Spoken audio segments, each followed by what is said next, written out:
A very good afternoon and welcome in wherever you are around the country on this very warm day. The venue is Douglas Track and Field. The event is the Sir Graeme Douglas International, New Zealand's premier track and field event, presented by Harcourts, Cooper and Co. I tell you what, it's a unique venue. If the athletes need any inspiration, they only need to look out to their west, because this magnificent stadium is in the shadow of Arthur Lydiard's famous Waiāturua.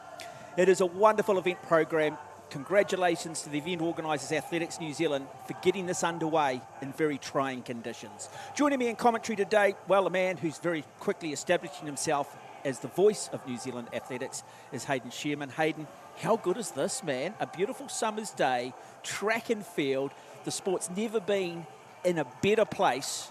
And what an eclectic mix of events we've got. Absolutely, yeah. And kia ora Mark, kia ora viewers. Welcome along to the coverage. And yes, this is really the business end of the domestic track and field season.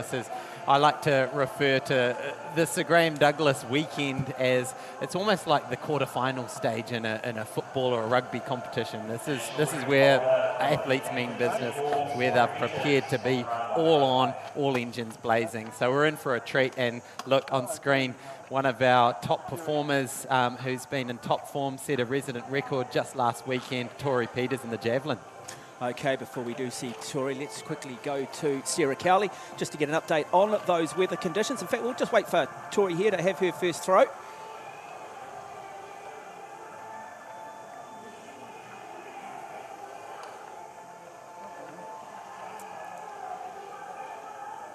And that face expression, what does that tell us? Is she happy with that? I think that looked like a pretty solid opener for Tori. So last weekend she, at the Capital Classic a couple of weeks ago, she did that resident record of 60.51.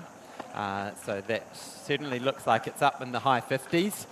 And she's obviously looking to try and get some more marks on the board for Com Games World Champs qualifying. Well, as we said, weather conditions are looking very good, but let's just see if we can get an update with Sarah Cowley, who is down there, just to give us an update in regards to the wind and also just how hot conditions are in centre track.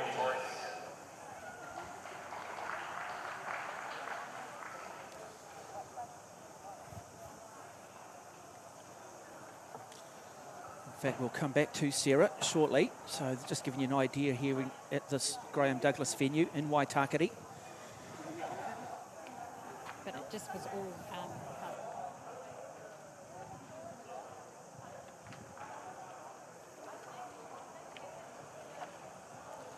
So it'll be the first of our men in action.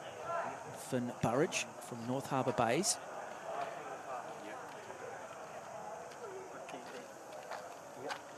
Just running through the start list here for the women's javelin. So Tori Peters very much the clear-cut favourite. Brianna Torado and Maddie Wilson. Athletes very much for the future. Using this opportunity to try and continue their development, their progression. And on the men's side of it, well, a small but classy field. Yeah, so you got the two decathletes, so Max Atwell, Aaron Booth. So Max Atwell, the decathlon champ from last year. And then Aaron Booth, the World University Games champ from back in 2019. He's back in New Zealand, so good to have him back. And then a couple of youngsters with Finn Burridge and Doe Boats. So good to have those two competing here, both Auckland boys. Well, the first thing too, it is a big meet, television live on Sky, so for a lot of the younger athletes, they will be nervous, and so just getting that first throw out, that first jump, will just take the nerves away a little bit, get them a bit of a feel for the action. Absolutely, and this is, like I said before, this event is very, just see Maddie Wilson, not sure if that was a practice throw there. But yeah, this event is really the time in the season where things begin to heat up. So the nerves will often be self-inflicted in terms of looking forward to this meet and hoping to get the absolute best out of you when you turn up and it's perfect conditions like this. So let's jump down to Sarah to hear more about those conditions. Yeah, thanks guys. I'm down here on the ground, and what a great afternoon of athletics we have got installed for us. So just do a little typical athletics wind reading, okay?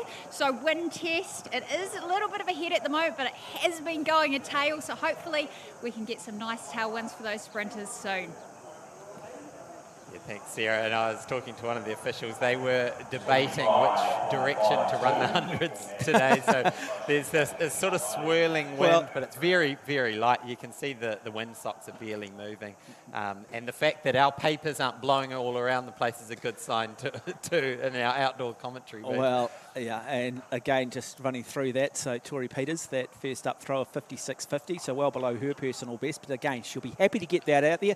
Brianna Torado, she'll be having a wee chat to her coach, just making some adjustments, because the thing with these thrown events, isn't it, there's so many moving parts, it's all about the right mechanics, and you get one aspect wrong, and then that obviously affects those other parts. Yeah, and particularly with the javelin, it's both the acceleration but also the braking. Obviously, if you're releasing the javelin too late with too much power, you'll throw yourself over that bar. So that's a good little throw there. I believe, was that Aaron Booth? No, Del Botis, I think, from Pakuranga. Yeah, so I believe he'll be throwing with the junior implement. Yeah, so again, we just talk about the nerves, just young athletes, and at a young age too, isn't it? Probably the thing they were looking to try and develop more is the technical component of it. You can always build the athlete a little bit later on, but get into good habits from a young age. Absolutely, yeah, and you'll see a lot of these throwers. If you watch the entire coverage today, you'll see multiple throwers across the multiple events, and particularly the juniors. And so that's one of the athlete development pathways, is you want to have that versatility. As we see Josephine Reeves, three-time New Zealand champ, coming up and getting up on the board. So Josie looking cool in the sunnies and nice and clear over at 162. Yeah, so the women's high jump final underway as well, alongside of the women's pole vault. And so our next athlete is Maddie Wilson. Yeah, Maddie Wilson's one of our star heptathletes. I believe she owns the New Zealand under 18 heptathlon record, so she's certainly a big talent for the future. Now back to the men's javelin, it is Atwell. And it's the challenge, isn't it, that difference between, in a lot of these thrown events, it's the vertical versus the horizontal, trying to just find that equilibrium, that perfect balance. And talking about multi-eventers, Max Atwell there. And there's Alice Taylor, another one of our young up-and-coming multi-eventers. Her sister is the more renowned high jumper in the family, but Alice focusing on the high jump and doing pretty well at it. Yeah, and just a metre 62, so nothing particularly high or breathtaking at the moment, but as we've said, this is an opportunity just to settle. Set the technique side of it up, get a couple of jumps in, feel confident. Remember, they can come in at a height and then choose to miss a height, so they don't burn too many matches. As we now go back to Maddie Wilson, and this time comfortably over at a metre 62, so gets the white flag. So she clearly did make a little adjustment. Yeah, and she's got a personal best this season of 178, so she's still got a bit of room to play with. But as you say, these multi-eventers have to switch from one to the other, and they're very, very versatile athletes. And Maddie's, she's a bit of a character, full of energy, and really cool to see her in really good form this season as we head back to Brianna. Yeah, so it's a women's pole vault. Brianna Torado from North Harbour Bays. Moment Tori Peters leads with 56.50 metres. Yeah, just not that fluent through that run-up, was she? And well short of 40 metres. Yeah, so Brianna is your reigning under 20 champ. But certainly the gap of the pack of female javelin throwers up to Tori Peters is noticeable, and definitely when you're here live at the ground and you see Tori come up, the distance and the power that she puts on that javelin is quite phenomenal. So she's heading towards her run-up now, but we're heading back to Alice Taylor. Yes, we are going back to Alice Taylor in the women's high jump. So we've gone up to 167 now, so 5 centimetres more on the bar. This comes up a little bit short too. And we're going to see Hamish Kerr, who finished 10th at the Tokyo Olympics in the men's high jump final a little bit later, and he's talking about the importance of speed across the runway as we now go back to A real superstar of New Zealand athletics, and Tori Peters, desperate to try and get herself to the Commonwealth Games, get herself another qualifying distance. And does she go over the 60-metre mark? It looks similar to the last one. Now, the ruling with Javelin is as long as that tip lands first, that front leading tip lands first on the ground, they can get a mark from that. So it doesn't need to dig into the ground. So Tori Peters, obviously the national record holder. And as we go back to Josephine Reeves. So the Sunny's definitely a good option today, I've got to say. I was out having my lunch in the sun earlier today, and it's very toasty, beautiful summer's day here in Auckland. As we now go back to Finn Burridge in the men's javelin. So we've got 3 athletes in the women's javelin, 4 in the men's. So they are combined in terms of just working through a throwing order.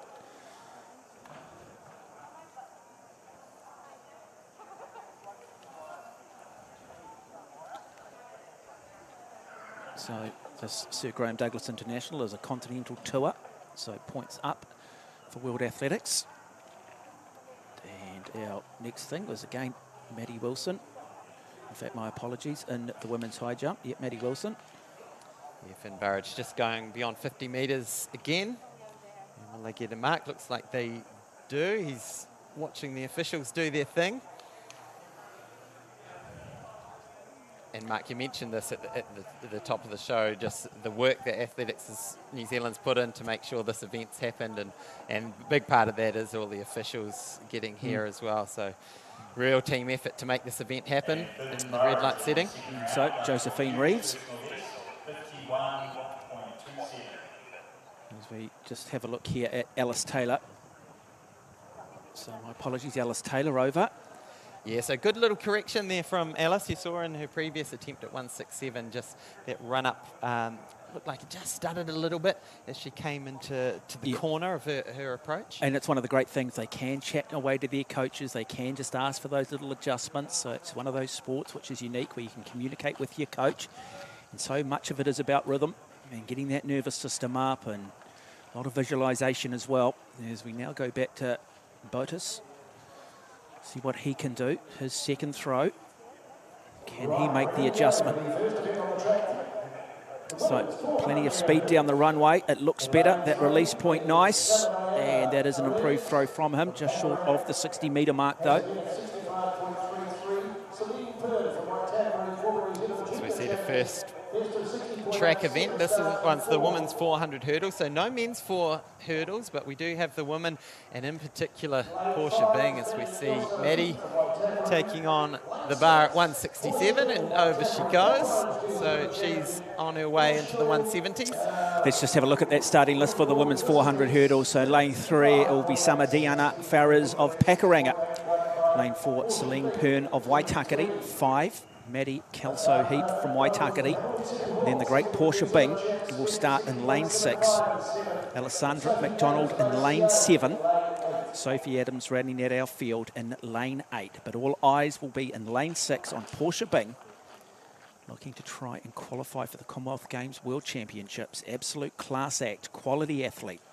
So Portia's made that transition from the multi-eventer to focus on what is arguably the most brutal event on the track, the one-lapper over the hurdles. Well, what I describe is you come down that last 100 metres and you're basically running through quicksand, aren't you? It's tough, and it's all about judgment, but it's all about the technical components. So not just physical, also mental. So absolutely, and look, it's a dance as well. They know every step they have to take. There's a certain number of steps that Portia will take between each hurdle, and she'll know that there's a certain point on that back straight where it might switch from 11 to 12 strides. Women's 400 metre hurdles.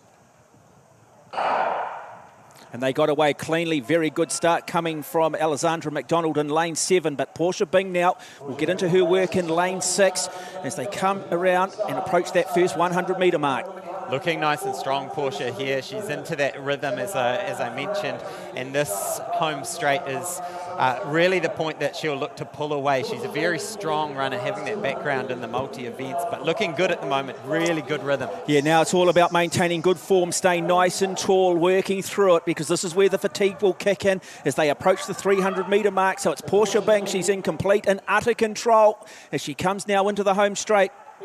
Yeah, she's looking great. So that time of 55.86 is her national record. She's got no one to pull her home, but she is a gutsy runner here. Last set of hurdles, here she goes. And it will be Portia Bing. Absolutely just dominates, but she's racing the clock. She always knew she was going to race the clock. We'll get a time for you. It is all Portia Bing. And then it will be in lane 4, Celine Pern, who will take out second place. And then Alessandra McDonald, by the sounds of it, will finish in third. But Portia Bing came here with the big reputation, and she showed why she deserves that reputation. Now it's a time of just sitting back, seeing what that time is, and looking whether or not we're seeing that progression upwards on her curve as she looks to try and qualify for the Commonwealth Games. So Portia, she's a very intelligent athlete. She works as a financial analyst, and so she knows this event inside and out. And so as I mentioned, she'll know every step of that, and it looked like she paced herself pretty well. We're going to wait for times to come through. Apologies that we're not getting that direct feed, but she looked nice and strong. Yeah, and those times again. Now, we just should reiterate too that if they do hit Commonwealth and World Championship qualifying times at an A level, they are just nominations. Still no guarantee that they will end up going. It just means that they put themselves in the frame to be nominated. As we go back to one of the real exciting events in track and field, and that is the women's high jump. Yeah, bar set at 172 there, and so just saw Alice missing that one.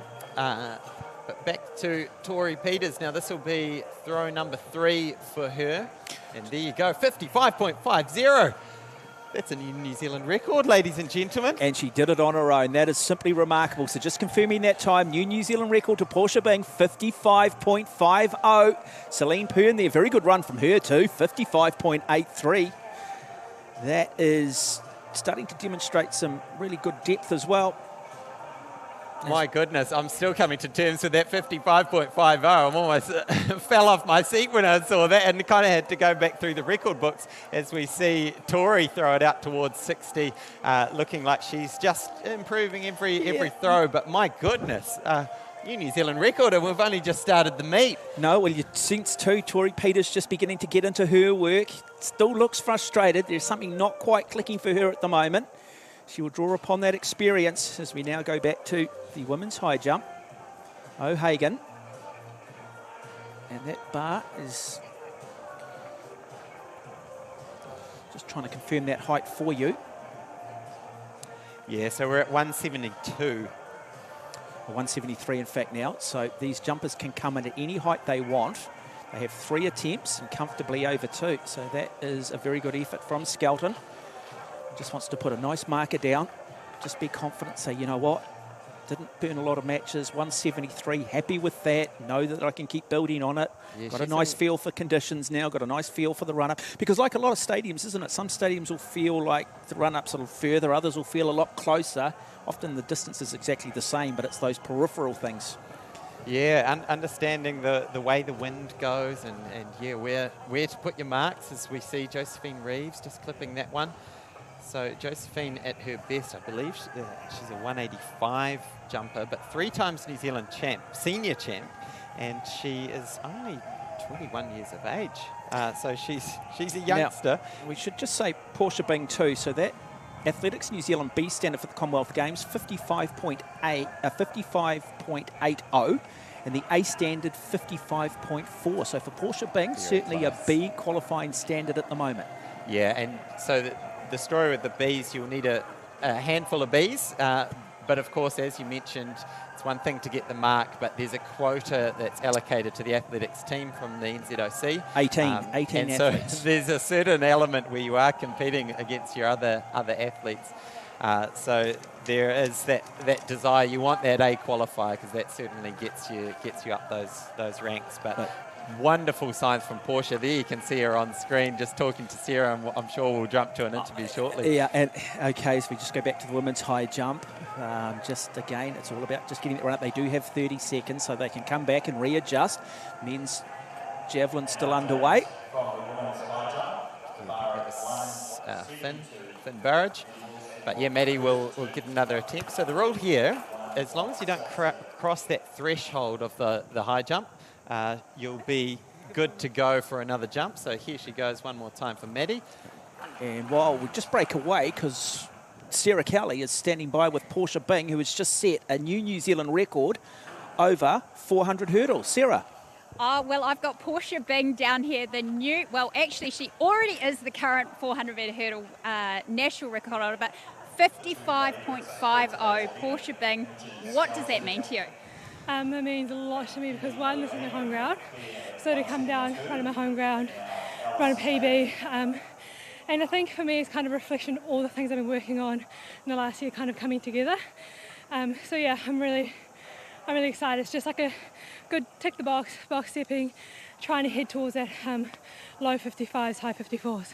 So that is a Commonwealth Games B standard, so you've achieved that today. You could tick off another Commonwealth B standard in a couple of weeks at Nationals. What is next for you in your preparation leading in towards these major championships this year? Yeah, so the big thing for me is obviously Nationals, then heading to the Australian season. I'm just so looking forward to just chasing that in a little bit of competition internationally, have someone breathing down your throat just to get those. I think I need 0.1 or something very small to get a whole lot of auto. So, but in terms of this competition, I'm super stoked. It puts me back on the world ranking list, ranks me pretty highly, puts me in a really nice position going into hopefully a World Champs Com Games. Yeah.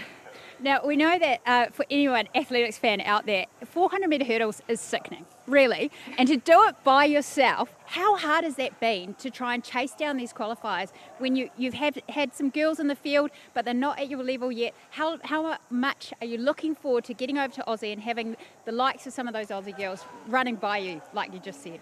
Yeah, obviously I'm always thankful for the girls that come out and race. And I think it's one of those things you've got to realise, it doesn't matter what level you are, everyone has their own goals and ambitions, and I know, if I do well, I pull a girl through, they can run sub-minutes, it's PBs for them all round. So, but in terms of heading overseas, again, there's something like mentally, it's been a really big mental game for me in the last couple of years, trying to think about running down the home straight, just keeping that pressure on, because there's no way to tell when you're fatigued. Am I lagging behind? Am I getting slower? Am I getting faster? So that was my big thing today, and even today, I was just like, okay, I've ticked a box, but I still have a lot to clean up in the last 100. So, yeah, I'm just really excited. I feel like I'm probably in the best shape I've been in a long time, so it's exciting. PBs don't come every day. They don't, so you've got to celebrate them. And you did run a flat 400 PB last month, 52.78. How crucial has that been, that extra speed, training of the likes in your training group, Zoe Hobbs, Georgia Hulls? What's it like day in, day out, training with those girls? It's actually amazing. We have a great team, and Isabel Neal's also training with me, so she's a 400 runner, great up-and-comer, and just having those people push you in different elements. I don't need them to push me in the hurdles, but they're there. I'm turning up to training, doing starts with them. I'm dead last by 2 steps every day. But I mean, it gives you that motivation to kind of concentrate on your own race, your own technique, and just try to inch the gap. Although apparently Zoe's getting further away from me, so, Well, you today were further away. 55.50, a new national 400-metre hurdles record. Here we have it. Portia Bing, congratulations. Well done. Thank you very much. Absolute class act, Portia Bing, isn't she? We've got the women's high jump final underway. You just wonder how quick she can go when she gets to Australia, gets some competition, gets people pushing her either side. As we look here at Maddie Wilson in the women's high jump. Yeah, last attempt for Maddie here, so at 172. So we've got three clear. Keely O'Hagan's gone clear on 172, Imogen Skelton and Josephine Reeves. So they're the real class jumpers in the field. But Maddie Wilson, the heptathlete, she wants to keep touch with those jumpers. So there we go. There's the standings. So there we go. So we've got Alice Taylor out at 172. Maddie Wilson, one more attempt. This is that attempt. Can she go over? And she does. So very good performance. So she absorbs the pressure, and on that third and final attempt at 1.72 is successful. So she will stay in this competition. So she's got another 6 centimetres in her.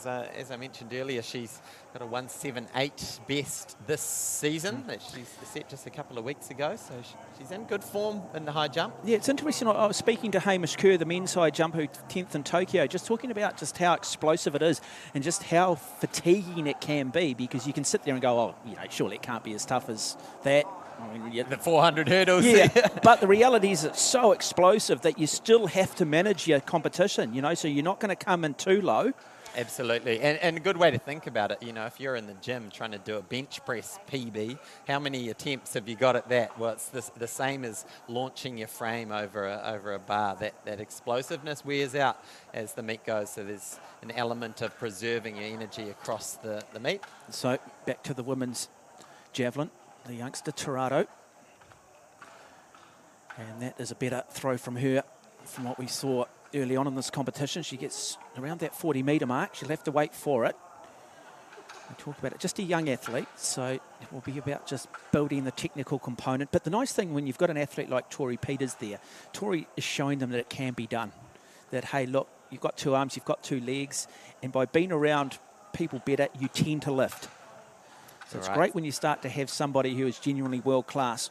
So Keely O'Hagan, multiple New Zealand high jump champ, and she's over. So the bar at 177. So we're getting up to those heights where they start to look up at the bar. So yeah, a lot of speed. You can just sort of see the different approach she takes. She relies heavily on that speed and that takeoff. Some of the other athletes tend to be a little bit more strength-based. And so Tori's got a best today of 56.50. So certainly she'll want to head up towards that 60-metre mark again. So we're into round 4 now. Yeah, high, and again, well short of 60 metres, so still hasn't really just clicked in. You can see the frustration. What is she not quite doing? That's the question she'll be asking herself. That's the question she'll be asking her coaches. She knows she's better than this. So that angle's a little bit deceptive there. It's probably about a mid-50s. Potentially slightly shorter than that 56.50. So there's Portia looking pretty happy, and as she mentioned, she's really performing well on the flat events. So the 400, she's run some speedy 100s. I think she's ranked 5th in New Zealand in the 100 metres. So. But I love what she was saying there to Sarah earlier, is that she clearly things haven't always gone that well, and that's a lesson I think for all athletes, that look, you're going to have some highs and lows. You've got to learn how to lose before you learn how to win, but sometimes you've just got to keep plugging away. As we go back and look at Atwell in the men's javelin, over well short of the 60-metre mark. But it's about you know, learning how to lose before you learn how to win. Hang in there, and then suddenly those breakthrough performances come. And there's that moment today for Portia, that breakthrough performance that says, hey, I'm not just at a national level now, I believe I'm genuinely world class. And look, I think any other 400 hurdler in the world watching Portia do that solo with absolutely no help. We saw her in Cook's Gardens in Wanganui running with the boys, and that sort of egged her on to go sub 56. But to do 55.50, new New Zealand record, absolutely solo, just a testament to her mindset and that ability to hold tough. As we go back to the high jump with Josephine Reeves. Yep, 1 metre 77 is the new height. So what can she do? Good form. Just gets over it. Room for improvement, but happy that she doesn't have to come back and have a second attempt at that. And back to the men's pole vault. So rich history in men's pole vault too, when you go back to the days of Mike O'Rourke, Gavin Lovegrove, Stuart Farquhar. We've had a few legends. At the moment, there's a little bit of a gap, and let's be honest, in men's javelin. But here's the next generation coming through, and I believe this is with the junior implement. Well, they're all out snowboarding and trick skiing now.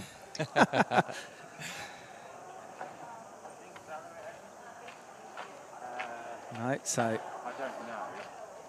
I suspect not. Thing is, isn't it? It's key really to the game. It's something athletics has done incredibly well. It's all about coaching. Get good coaches. Athletes come and go. Coaches last forever. Harcourt's Cooper and Co. We acknowledge their sponsorship. And if you are watching this, you love your athletics, you're thinking of selling the house, go to Harcourts Cooper & Co. as we go back to the women's high jump. Yeah, Maddie Wilson up around PB territory, so 177. I believe that's her first miss at 177. She got over on the third attempt at the previous side of 172. So she's trying to keep up with these girls who have all gone clear now at 177. It's a great competition. Really is one of the most exciting events as we just now have a look at the start list for the men's pole vault. So Atwell, Aaron Booth there, Etienne Dupreez, Nick Southgate, Commonwealth Games representative James Stain, and Ruben Vogel. Then really, is it the Nick Southgate show? Yeah, well, James and Nick have been sort of head to head. They've both had their injury woes for the last couple of years, but they both competed in a competition at the end of last year, finished bang on 5 metres each.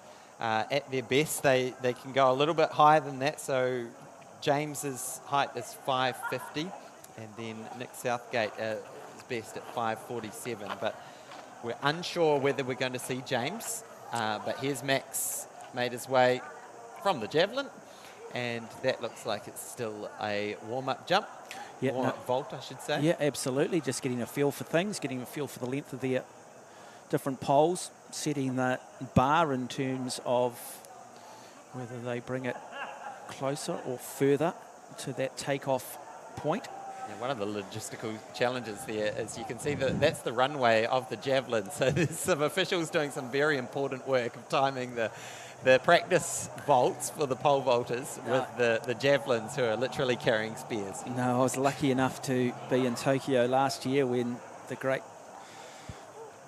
Mondo Duplantis, 22-year-old from Sweden, won the Olympic Games gold medal and then went after his own world record of sits at 6 metres 18, but had a crack at 6:19 and only just narrowly missed it. And what a wonderful ambassador for the sport.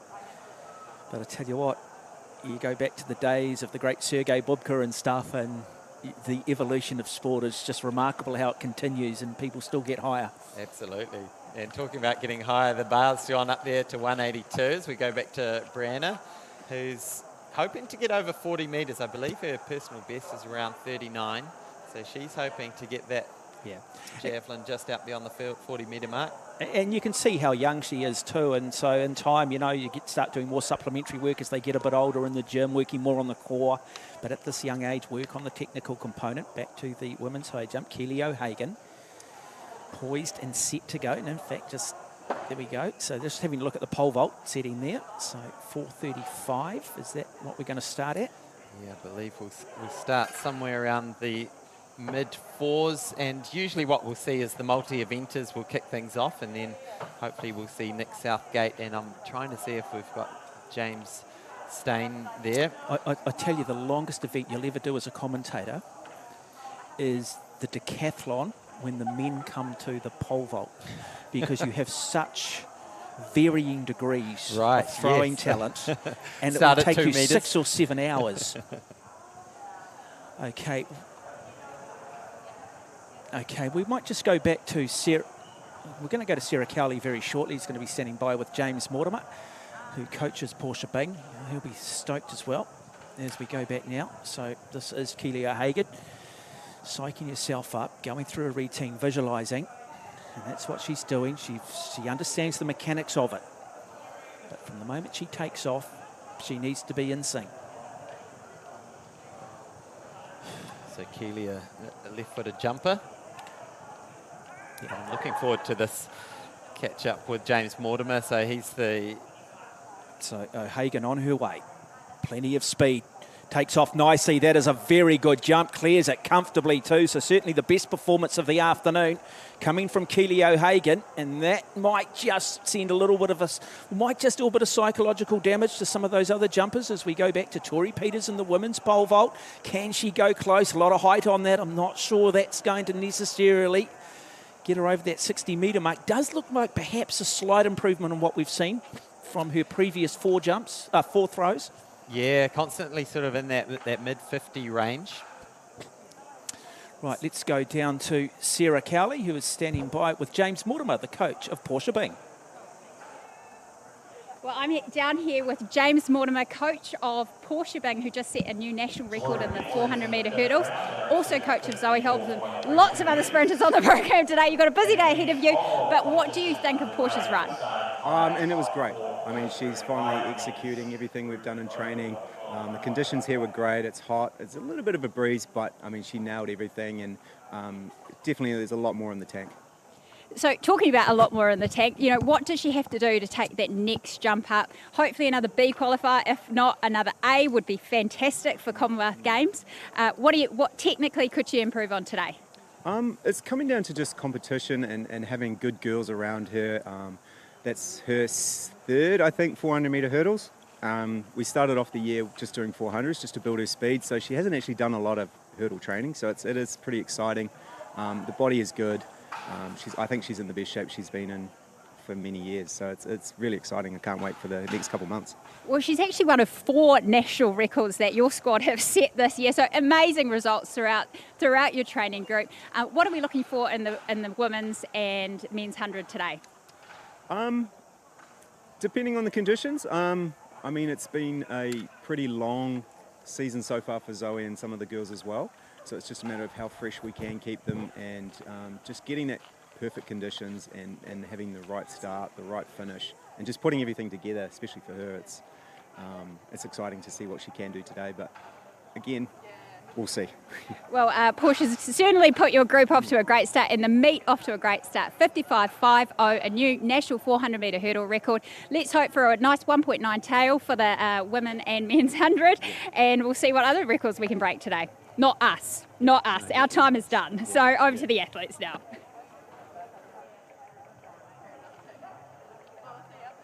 And hopefully they do get great conditions and we can see certainly some world-class times as well, but a really nice competition beginning to develop in the women's high jump. The cream is rising to the top of the bar now at 1.80 metre, but it might be Maddie Wilson on her final attempt, is it?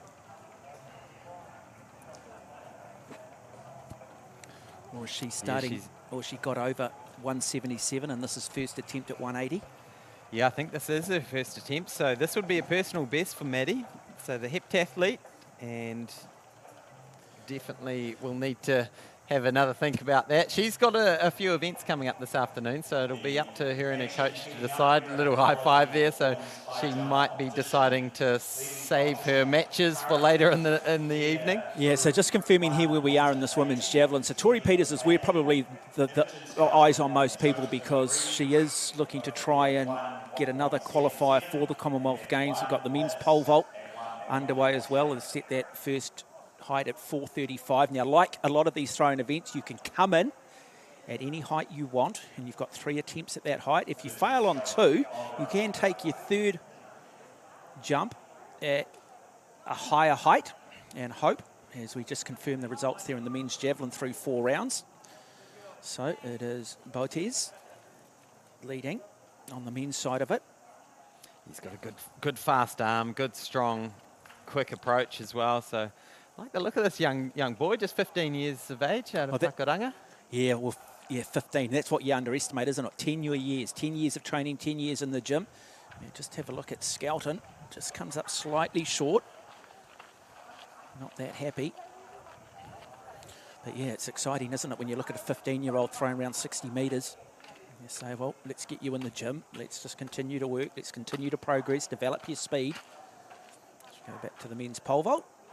And yeah, Ruben Vogel just missing that one. Now, the exciting Josephine Reeves. I like the look of her.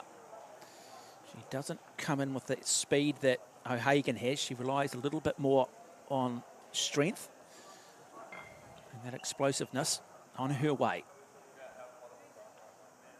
And yeah, it comes up well short. Basically ran through the bar. So you are watching the Sir Graeme Douglas International from Douglas Track and Field Stadium in Auckland. Hope you are enjoying the coverage. Don't go away, because we've got the women's 100 metre races coming up shortly.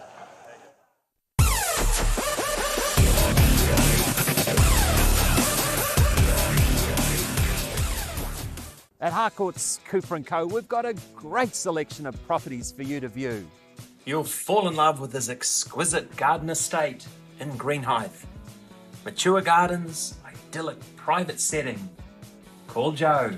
Holiday at home here at Maritime Terrace, Birkenhead Point. Relaxed Palm Springs vibe from this 1960s beautifully modernised home. Call Jordan or Brooke. Strategic land bank opportunity here in Wainui, so close to the thriving townships of Mildale and Silverdale. On over 28 hectares, call Louis or Tracy. Quarter acre Kiwi paradise in Meadowbank. Resort living in the privacy of your north-facing poolside oasis. Call Kimberly or Wendy. Enjoy the country lifestyle from this entertainer's dream. Farm-style kitchen overlooking the Waitemata Equestrian Centre. Call Elmo. So if you're buying or selling, make sure you call us at Harcourts Cooper & Co.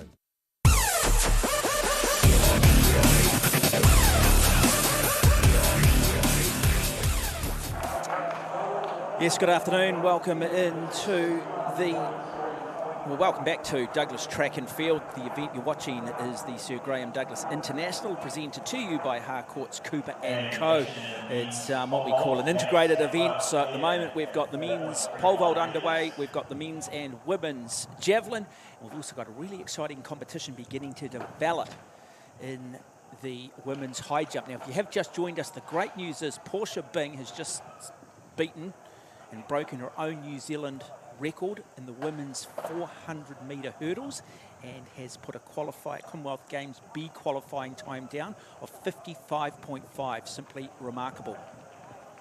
So this is Tori Peters' final throw of the afternoon. She's been a little bit off form today, but this is her big last effort. That looks better too. That looks much better. Certainly looked a lot more explosive. Didn't quite get the height we've seen. We will need to measure that. That might be her best throw of the day. Still not as good as she'd want by her own standards. Yeah, 56.50 is the best today, but yeah, as you say, long way short of her national record of 62 odd metres. So it's one of those things, isn't it? Some days you just wake up and it's there, and other days it's just not. But you've also got to go back to just a couple of weeks ago where you set those records and you go, hey, look, I'm capable, because I only did it 2 weeks ago, so I'm not going to go and beat myself up. I'm just going to regather, refocus, and then look forward to the national championships. So there was Aaron Booth wearing his, I assume it's Kansas State. So he's recently back from the States, but I like the speed suit, the white look.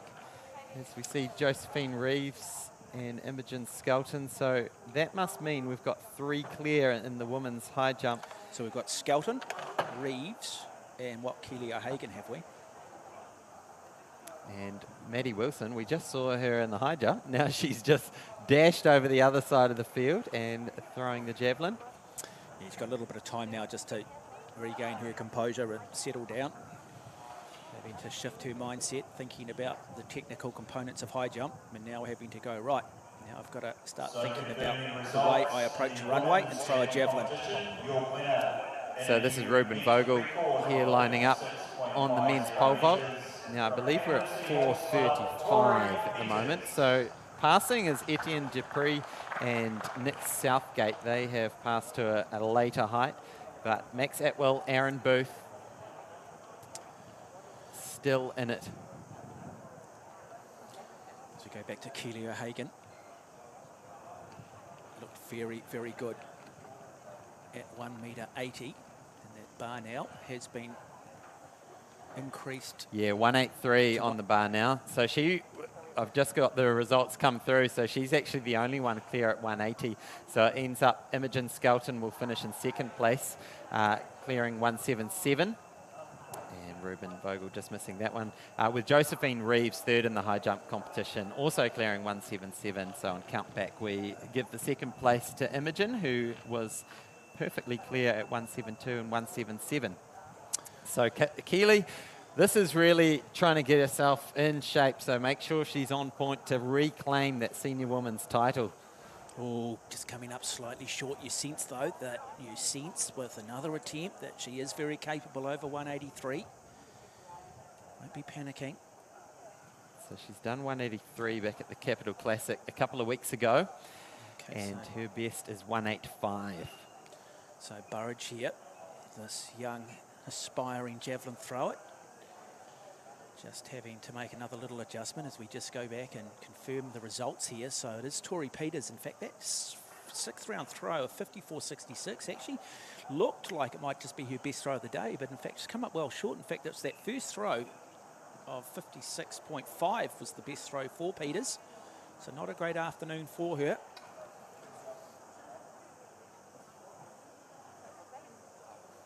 You know, I just wonder the way the wind caught that javelin that we saw by Burridge. He's been throwing much better than that this afternoon, so I wonder if it is just sort of tailwind 1 minute, headwind the next, and just a little bit tricky to get the point flying through the air of that javelin.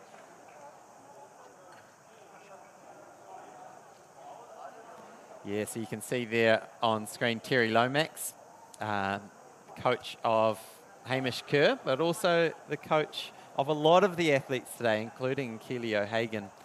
Right, let's go back to the men's pole vault. So this is Aaron Booth, recently back from the States, where he was on scholarship as a decathlete.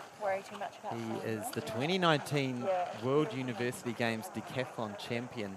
Which is remarkable. It's just a wonderful, wonderful achievement when you just understand track and field in the United States at a collegiate level. Okay, not happy. So he's got time, just needs to gain his composure. Just having a look at that wind kite there.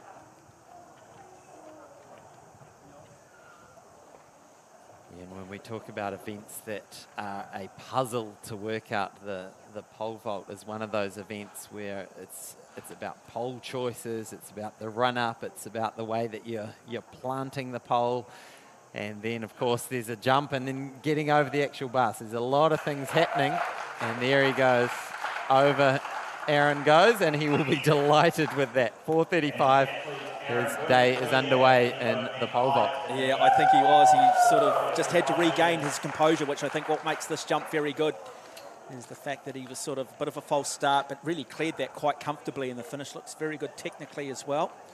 But he'll be used to competition, because one thing they do, if you're on a scholarship in the States, you compete a lot. So very good up. Didn't burn too many matches in getting there as well. As we go now back to the women's high jump, Keely O'Hagan, and comes up short. So that's her second miss at 183. She's cleared 183 this year, but it's right up near the limits of what she's ever done in her life. Her best is 185.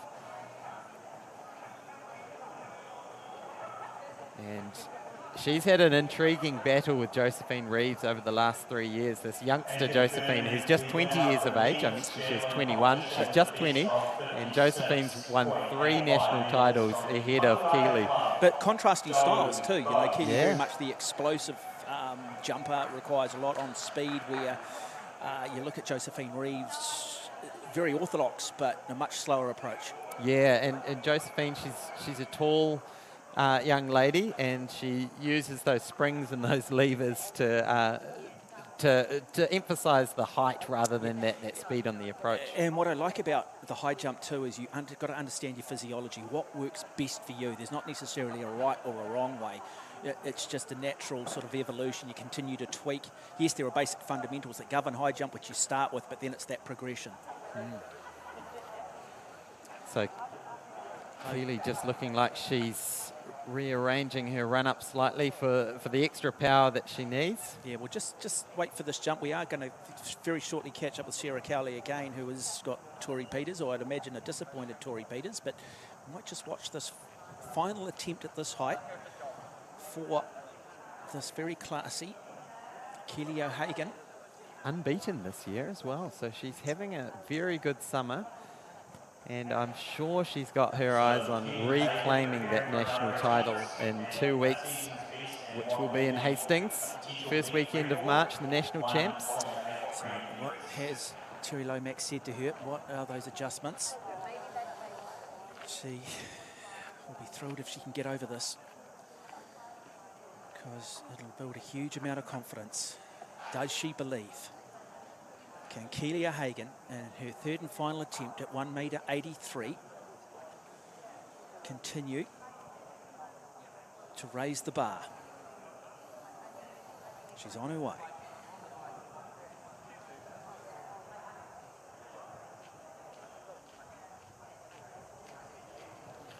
Oh, it's so close, but not quite good enough. But there she goes. She acknowledges the crowd. She'll take out the meet. She'll take out the championship here at this Sir Graeme Douglas International with a winning jump of 1.83 m. But might be mixed emotions in the fact that she just narrowly missed at 1.85, and I think she knew just how close she was. Well, we're going to go down now to Sarah Cowley, who is alongside javelin thrower Tori Peters, who perhaps wasn't at her best this afternoon.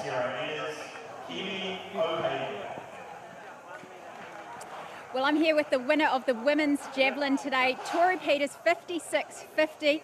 You've just had a range of victories, meet records all over the show. Another one today, but a little bit tricky out there for you today. Yeah, I just didn't quite find my rhythm on the runway today.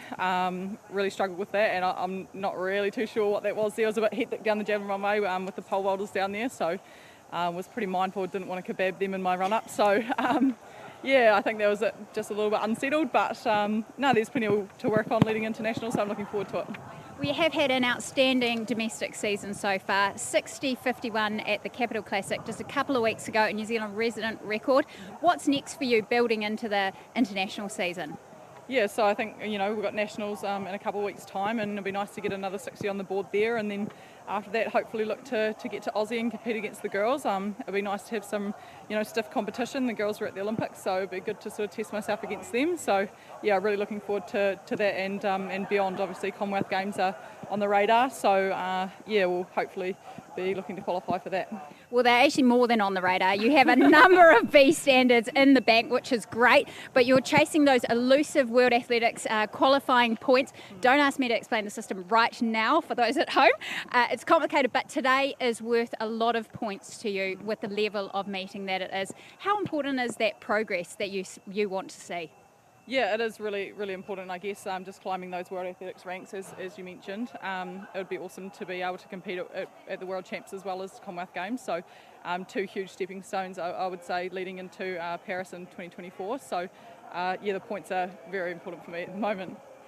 Well, good luck for the rest of the New Zealand domestic season as you head into the Jenny and Holmes Track and Field National Championships. Great to see you out there today, and look forward to seeing some more bombs flying out there, and no kebabbing, people, please. Back to you guys. Yeah, thank you, Tori Peters. Well, still manages a smile on her face, doesn't she? And knowing that, hey, she had a few problems in her run-up, as we now go back to the men's pole vault and Aaron Booth. Yeah, so Aaron just running through that one. That's his first attempt at 4.55. So earlier we had Max Atwell have a miss at that same height, and Etienne Dupree opening up at 4.55 also did a little forwards roll. I think we caught that on camera as well. Interesting just hearing Tori talk about the wind too, and obviously a bit of disruption and maybe just a bit of sort of peripheral distraction with a number of events going on, but it doesn't look windy, but you do sense it's just a little gusty at times, and it's just putting people off their rhythm just a little bit in terms of that run-up and that take-off point. Yeah, and I think it's probably just the variability rather than the strength. I mean, it's very light. We've got a whole bunch of papers on our table, and they're not moving at all. So it's down track side. It's probably just that variability. You can see that windsock just rolling around there. So this is Etienne. So this will be his second attempt. We saw him do a big old dive roll onto the crash pad earlier. So this will hopefully be his first legitimate attempt. 4.55. Yeah, just didn't really get that drive, that leverage. So time though, just looking at that jump, your initial thoughts in terms of what question or what his coach might be suggesting to him? Possibly just lacking a bit of speed, energy on the runway. But you saw him hand the pole to Max Atwell, so potentially sharing poles with Max. I imagine Max has come up without poles and using the poles from Etienne. But there, just looking at his coach, and I saw something to do with steps, so maybe a little quicker on that approach could be the go for the next attempt. Now, Max Atwell, this will be attempt number 2 at 4.55. Okay, while we are just waiting for that, and there we go, everyone's just loving their athletics. Sarah Cowley standing by with our principal partner, Harcourt's Cooper & Co, Martin Cooper, and great to have Martin here, great to have him putting so much into the sport we all love, the sport of athletics. Over to you, Sarah. Well, I'm here with Martin Cooper, who is kindly sponsoring this event with Harcourt's Cooper & Co. This is the Sir Graeme Douglas International presented by Harcourt's Cooper & Co. Thank you so much for your kind generosity in looking after our sport. But how great is it to be watching live athletics? It's such a good day here, Sarah. And look, it's just like it's like carpet we're on here for the athletes to be performing on. I'm getting a bit enthusiastic about a bit of javelin or feel like a bit of a run around the track. It's so good, but it's great to be having live sport in this day and age. Yeah, it is. And, you know, why do you give so much of investment into athletics? Well, there's a big connection between business excellence and sporting excellence. So I actually like role modelling off top athletic. You know, it's not just the big performance, it's actually all the work that goes in behind the scenes to be a great athlete. And the same applies to business. It's not just fronting up, it's actually the preparation that goes into a good performance. So I like the synergies between athletics, and I also love the joy that, you know, winning gives us. You know, like the Winter Olympics, New Zealanders getting gold. If we can support any of that, winning for our country is the thing I love to give money back into the sport for that reason too.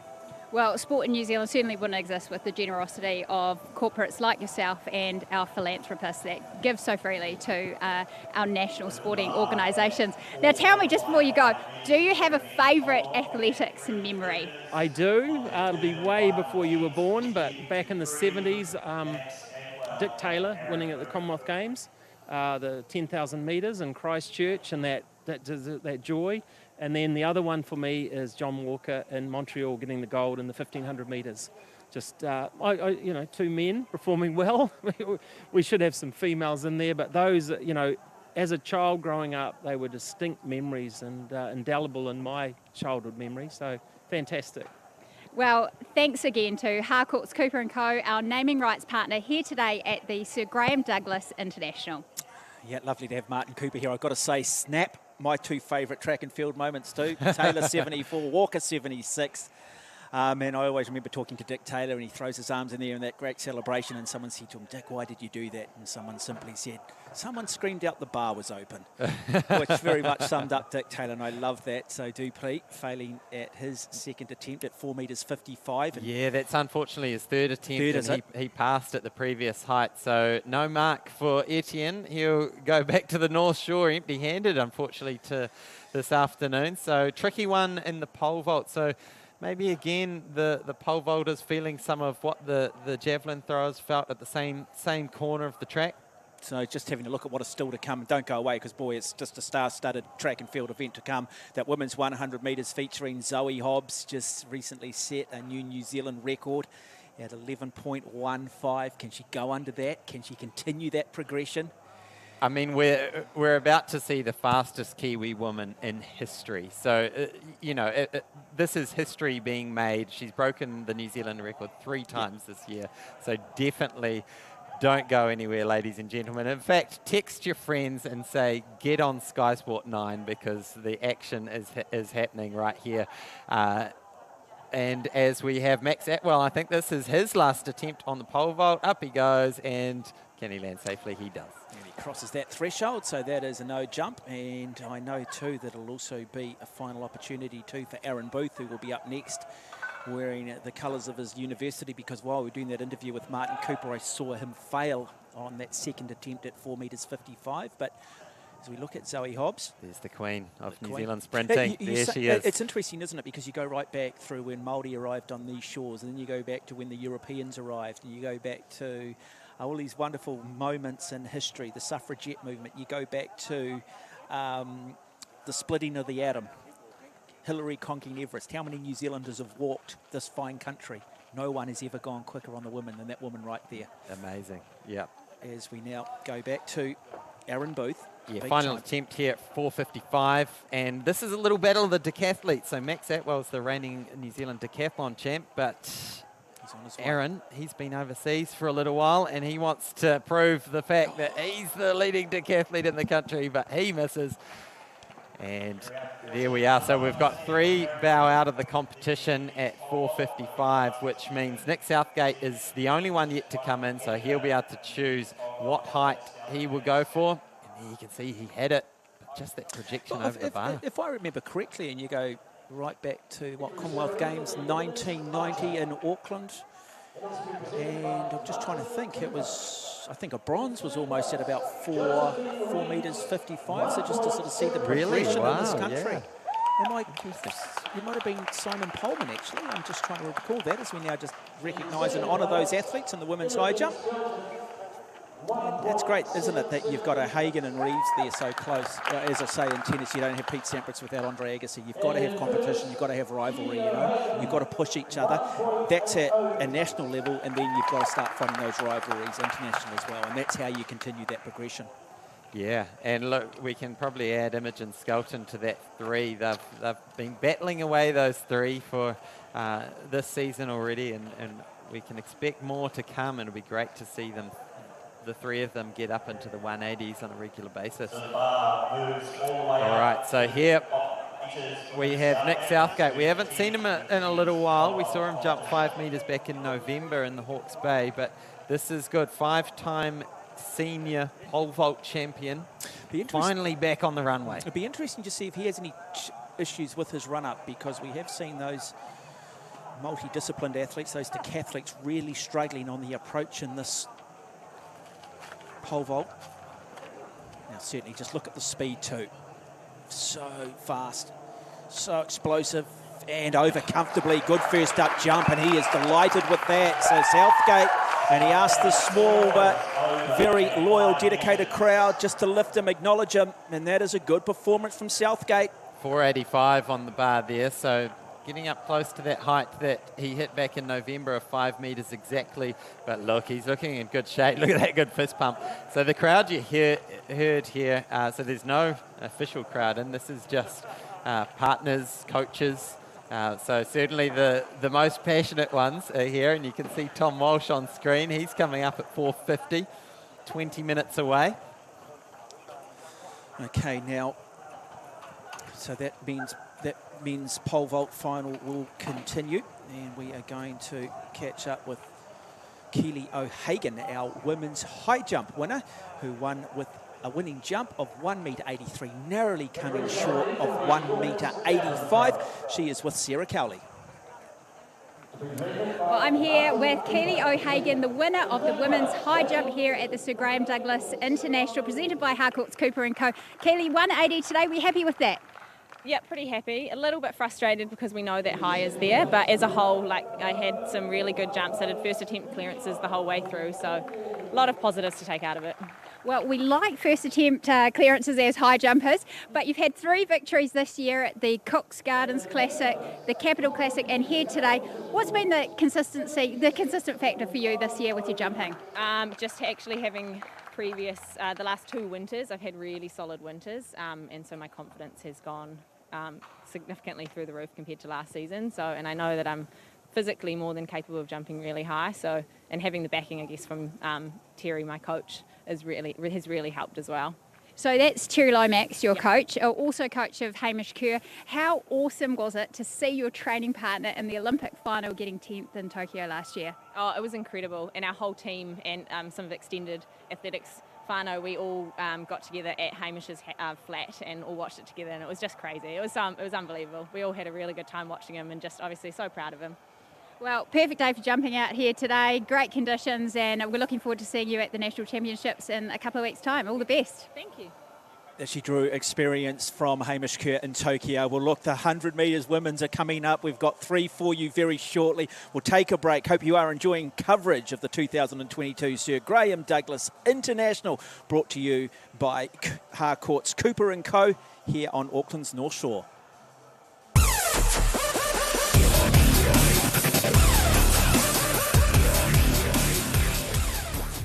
At Harcourt's Cooper & Co, we've got a great selection of properties for you to view. You'll fall in love with this exquisite garden estate in Greenhithe. Mature gardens, idyllic private setting. Call Joe. Holiday at home here at Maritime Terrace, Birkenhead Point. Relaxed Palm Springs vibe from this 1960s beautifully modernised home. Call Jordan or Brooke. Strategic land bank opportunity here in Wainui, so close to the thriving townships of Mildale and Silverdale. On over 28 hectares, call Louis or Tracy. Quarter acre Kiwi paradise in Meadowbank. Resort living in the privacy of your north-facing poolside oasis. Call Kimberly or Wendy. Enjoy the country lifestyle from this entertainer's dream. Farm-style kitchen overlooking the Waitemata Equestrian Centre. Call Elmo. So if you're buying or selling, make sure you call us at Harcourts Cooper & Co.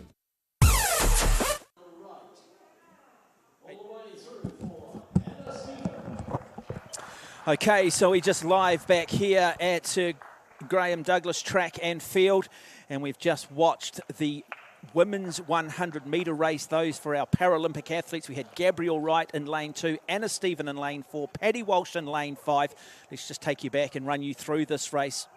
And great start out of the blocks from Paddy Walsh. Yeah, she's a very quick starter, just a local 17-year-old, and then you can see the Paralympian coming to her form, Anna Stephen. So she was the representative in the 200 and the 100, really pulling away, using that strength and experience over the last 50 metres. You can see how powerful she is. Yeah, good, much sort of stronger, nice and tall. Driving those arms, get those arms going quick, you get the legs going quick. Now, Nick Southgate, we just need to correct you on that. We told you that his first attempt was at 4 metres 88. In fact, it was 5 metres, so a very good first up attempt from Nick Southgate. Yeah, and he was pumped. You saw that big fist pump as he got over the bar. So he's been struggling a little bit with injuries over the last couple of years. So he'll be hoping the body holds it together and he can climb back up into those mid-5s again. So he's 6-time New Zealand senior men's pole vault champion. I'd be happy just being once. Yeah, I'd take one. I'd take one national title in any discipline, to be honest. Yeah, I was lucky enough in Tokyo to be there when Mondo Duplantis jumped 6 metres. Was it 6 metres 3 or 6 metres 5, I think, to win the gold over there? And nothing to him either, you know, just this really slight figure with just this incredible athletic upper body, that explosiveness as we get set for the second of our women's 100-metre races. So we've got 3, or it's actually 4, no, 3 of the women's 100-metre races, and the big one's the third one, but this next one is really featuring the up-and-coming juniors. So a lot of these girls are low 12-second runners at the moment, but look, they're only 15, 16 years of age, and it'll be great to see some of these girls drop below that magic 12-second barrier, potentially tonight, or certainly this season and the coming season. So we've got 3 girls lining up there, so I'm having a look for the start list. So we've got, we'll wait for them all to come on, but certainly warming up there in lane 5 is Jessica Vogel. Now, is her brother competing in the high jump? I'm not too sure. Are they related, you've put me on the spot. I am usually when you see the same name in athletics, you don't do that as a commentator. But there's usually a family connection, so I wouldn't be surprised. But that one's beyond me at the moment. One of our listeners, feel free to let us know. Samantha Kwok there in lane 8, as we do just confirm that start list to you. So Kiana Pohi, Marielle Veneta from Pakuranga, Annalise Cullama from Te Araha, Jessica Vogel from South Canterbury, Tamsin Harvey from Hill City University, Emily Fairclough from Waitakere, and Samantha Kwok there from North Harbour Bay. So nice representation from right around the country. So it's not one particular hub that's dominating the sprinting side of it. Yeah, it'd be interesting to see. There's 2 names that I've put a little mark next to. Annalise Culmer, she's the under-20 400-metre champion. So we go back to the pole vault. Nick Southgate looking to do very good in that first up. Just comes up short this time at 5 metres 20, so that's a significant increase from 5 metres, 20 centimetres, but he certainly feels confident. He looks confident coming down the runway, doesn't he? And interesting to see the pure pole vaulter versus those vaulters we saw that come from the multidisciplined events in terms of the contrast. Yeah, style. just that energy on the runway, really trusting the process that you've practiced hours and hours getting that approach right. So Nick Southgate, certainly one of the best proponents of the sport that we've ever produced. So back to this 100 metres with Annalise Kalmer. So she's the under-20s 400-metre reigning champ. So going for the shorter distance today, the 100. I like that, the fact that you 400-metre runner, but you're going to run the 100. You're always learning something. Let's continue to develop that speed. And we did hear, didn't we? We heard earlier regarding Portia Bing, who's just set a New Zealand 400-metre hurdle record, that she'd been running just pure 400-metre races in the build-up to that performance today.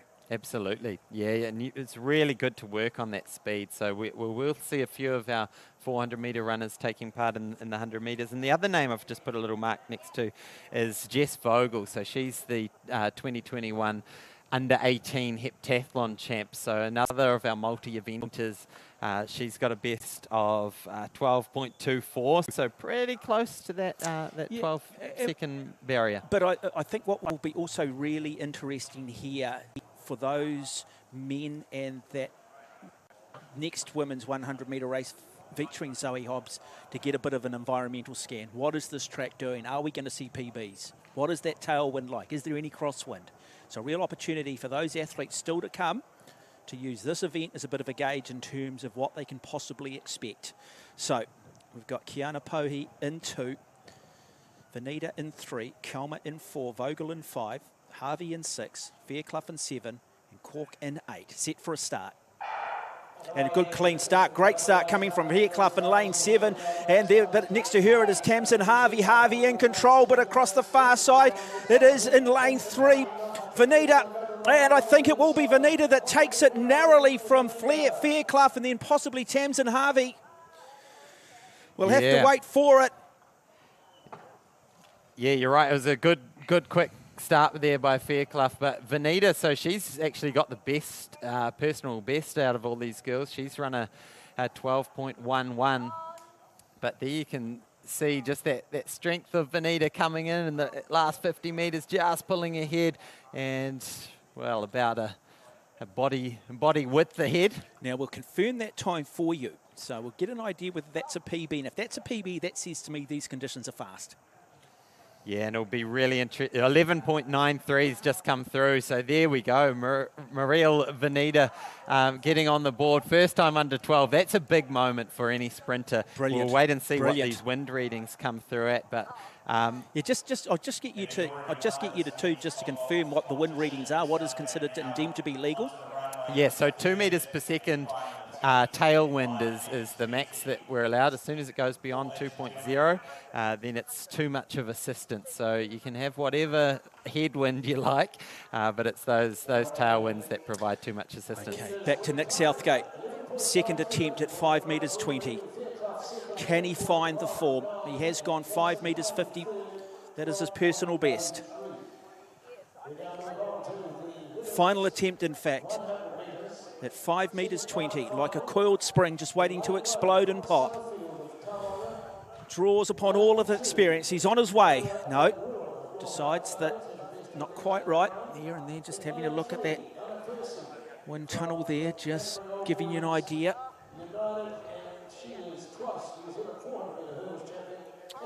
So hopefully we get this jump in before we go back to that blue ribbon event, the women's 100. Don't go away too. We've got the 1,500 metres, the blue ribbon in the history of New Zealand athletics, and both the men's and women's. We've got the 5,000 metres at the end of the night. We've got the likes of Tom Walsh in the men's shot put. Absolutely. Potentially a New Zealand record coming up in the 4x1 women's relay. So that team's been working very hard, and we've just also heard that Hayden Wild is booked in to run the 5,000 metres. So our bronze medalist in the triathlon, reigning New Zealand 5,000 metre champ, he'll be running in the 5,000 metres. So we're in for a treat to end out the night. Yeah, coached by Craig Kirkwood, former Commonwealth Games representative in the marathon. Manchester back in 2002, but it is Nick Southgate. Has he made that adjustment? Plenty of upper body strength. Can he combine that with no? And decides. So he's just got to keep an eye on the clock. In fact, the red flag goes up. So that is him, but he will take this competition with a successful jump of 5 metres. Yeah, look, it's great to see him back. It really is. And now we cross over to the hot event of the New Zealand Summer of Athletics. All of these women are ranked in the top 20 New Zealand female sprinters of all time. You know, Rosie Elliott on screen there, former 100 and 200 silver medalists. And then in the middle of the screen, Zoe Hobbs, lane 5, is it? So Hobbs will start in 5. A couple of weeks ago in Hastings, set a new Zealand record of 11.15. Can she match that or better it? From North Harbour Bay, set for a start, women's 100-metre final. And they get away nice and quickly, and Zoe Hobbs into her work immediately now, gets into that upright position. The challenges come on the far side from Rosie Elliott, but it is all about Zoe Hobbs. Keep an eye on the time, ladies and gentlemen. She wins it comfortably.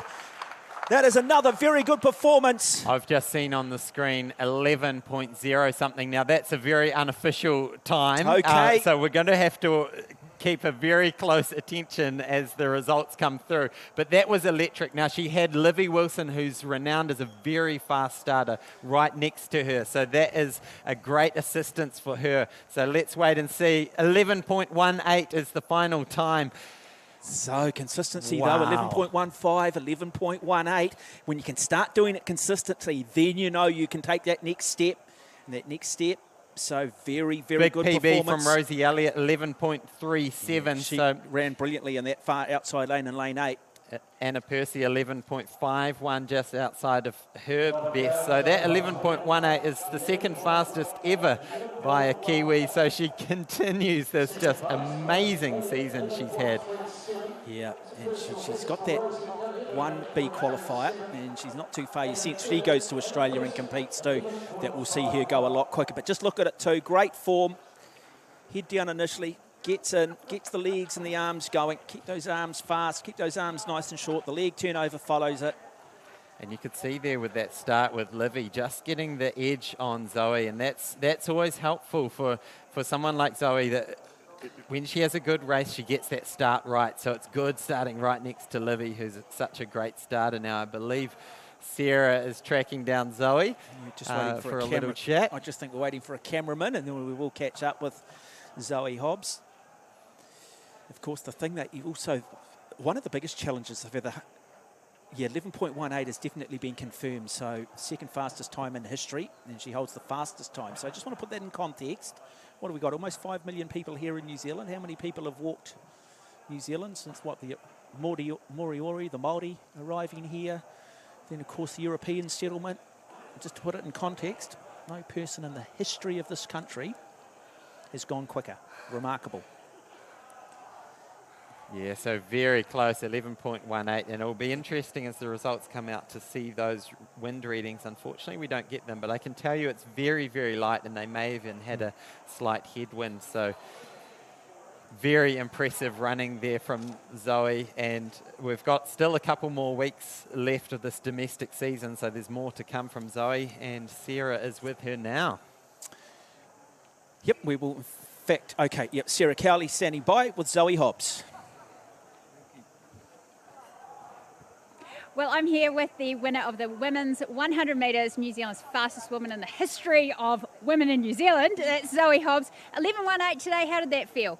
I'm surprised. I'm stoked to take that out after last week. I felt pretty cooked, to be honest, since last week, and my goal was just to recover and get this one under my belt, get some race practice in ahead of Nationals in 2 weeks' time. So to execute an 11.18, I'm stoked. Well, last week, let's talk about that. 11.15, a new national New Zealand, a national record, but more importantly, achieving World Champs qualifying standard, Commonwealth Games B standard, World Indoor qualifying mark. What's this week been like for you, and how good did it feel to run that race last weekend? It felt so good last week. This week, like I said, I've just been trying to recover and reset because I need to do it again, and still a big season ahead, but knowing now that I'm capable of running that 11.15, it does make me a lot more excited leading into the rest of the season and give me that confidence boost. Well, we've seen you lower your time from 11.32. You were the equal national record holder coming into the season. What's been the difference, do you think, that you've just keep consistently lowering this time this year? I think it was the off season I had when I went to Europe last year, and I came home, and I allowed me to really reset and sort of pull back on things and work on a couple of things by slowing things down with my technique, and that allowed me the time to actually apply it into speed. So once I came into summer and put speed on top of it, I guess those finer tuned things sort of came to light a bit more. Yeah. Well, it's so exciting to watch you go fast. All the best in your preparation for Nationals in a few weeks' time, and we are looking forward to seeing you on the world stage this year, Zoe. Thank you. Remarkable, wonderful ambassador for the sport of athletics, Zoe Hobbs there. And we're not too far away from starting in the men's shot put. The great Tom Walsh there, former world indoor champion, outdoor world champion, two-time bronze medalist at the Olympic Games, Commonwealth Games gold medalist. It's not a bad CV, is it? It's not bad at all. And one thing I've been excited to see is what sort of T-shirt, what sort of statement T-shirt Tom's got on today. And I don't know if you guys caught a glimpse of that one. Being big ain't easy. Said by Tom Walsh. So. And we'll have a look at that starting list there. Ryan Ballantyne, well-established. Corin Hanning from the Kiwi Athletic Club. Leon Nchok-Wolf from Pakuranga. And Nick Palmer from Hastings. And then the great Tom Walsh himself from South Canterbury. I remember doing the New Zealand Track and Field Champs, I think, in Dunedin back in 2011. And Tom Walsh very much in the shadow of Jack O'Gill, wearing the colours of Canterbury at the time. And then as we talk about it, just that breakthrough season, you just keep toiling away. So first thrower away around that 17-metre mark. And that is Nick Palmer from Hastings. Nick Palmer, so he's been sort of sitting in the shadows of Jacko and Tom, and also Ryan Ballantyne. He's sort of constantly fourth place behind those three. But Nick has PB'd this season, and he's got out to 18.97. And as soon as you start getting close within cooey of that 20-metre mark, you're starting to mean business in the world of shot putting. Well, certainly at a Commonwealth Games level, you're putting yourself in real medal contention. And then it does get harder. I mean, you know, if you look at it on a graph, you're certainly going to see big jumps, and you're going to get to a certain threshold, and it's going to get a lot tougher. And our next thrower there. Yeah, Corin Hanning. So here he is. Now, being big ain't easy. I think my statement T-shirt would be seconds on the other team, but then my wife would tell me to take it off and stop being an idiot. And I'm liking the fact that these are sort of Walsh Shot branded T-shirts. So maybe these are available for somewhere for sale online. But great to see Tom, as he does each Kiwi summer, he sort of progresses. He moves out of this heavy training load, and late February switches over to translating that strength and power into big bombs. So here we see him. Is it a big bomb? It's a good first up throw from Walsh. I think he'd be pretty happy with that one first up. And the white flag does go up, so it will count. So well over the 20-metre mark by the looks of it. So very good first up throw from Tom Walsh. It's interesting because you think about throwing events that, they won't periodise like athletics. You can't really peak. But yes, they do periodise it. They will have what they call a base phase, a strength phase, and then arguably probably an explosive phase. Absolutely, and good to see Ryan Ballantyne back in the circle. We haven't seen him throwing the shot this season. So he's been knocking on the door as well of that 20-metre mark. And here we go again, getting close. Looks like it might be out into the mid-18s. Gets the white flag. Yeah, it's that combination, isn't it, between horizontal and vertical. As we just see our athletes in the women's 100 being recognised and honoured with gold, silver and bronze. Zoe Hobbs, if you have just joined us, has just run the second fastest time in history by a female athlete over 100 metres. And earlier today, Portia Bing setting a new New Zealand record in the 400-metre hurdles. Now this is one of the up-and-coming shot put names to keep an eye on. Liam Nchok-Wolf from Papakura. He completely dominated the throws in the secondary schools competition back in 2020. Now he's throwing the senior implements, and he's getting better and better, sort of sitting around 15-metre mark. Yeah, and you wonder too, it's great to see more Polynesian Pacifica athletes getting involved, and that's part of that legacy of Dame Valerie Adams. Weshi on the women's side as well, so, you know, you have success at the top end, it inspires that next generation. Yeah, we sort of had this conversation before coming on air, and how Val Adams very much playing the role of Snell and Hellberg in the 50s and 60s, just encouraging that next generation of throwers to come through. So it's great to see a great crop of young throwers come through. We're going to see a fair bit of them today. So Nick Palmer. So Nick Palmer, again, another very explosive athlete, gets that out. Around that 16-metre mark for Palmer, we will confirm the distances. And so the best throw so far. Yeah, 18.23 from Ryan so far is the best. So Tom's was fouled in the end. Yeah, so there was a foul from Tom. My apologies. I said the white flag went up. In fact, it was the red flag. As we now get ready for race 1 of the men's 100 metres. These are those athletes, those para-athletes. And this should be a very, very good race. So we've got Jaden Mulvold in lane 2, Joe Smith in 4, Mitch Joint in 5, Jackson Woolley in 6. Now Joint and Woolley, T38, so they are cerebral palsy athletes as we just go back and have a look at Corin Hanning.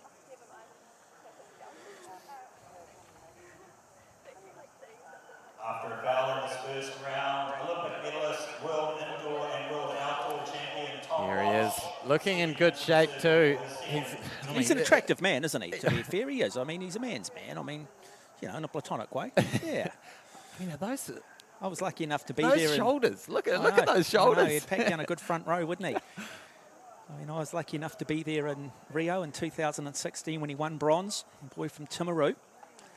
He's actually a Highlanders rugby fan. He says, look, I'm not a Crusaders fan, I'm a Highlanders fan. So best of 21.01 this season.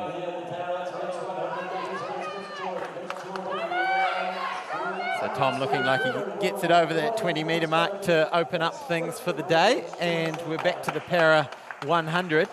Yeah, very good race. And we'll bring you a replay of that in a moment because Mitch Joint has taken it. Tell you what, though, very close race through the first 50 to 60 metres, as you would expect. And here we go. So Mulvold in 2. We've got Smith in 4, Joint in 5, and Jackson Woolley in 6. And a very good start from Joe Smith there in the Auckland colours. So we can tell you that Tom Walsh has just gone over 21.24 metres on a second throw. So that is a superb second throw this early in the season for Tom Walsh. Season's best for Tom. And we go back to Nick Palmer, who's been in good shape this season, setting a PB. Oh, sorry, Ballantyne. So Ryan Ballantyne has got a best of 19.85.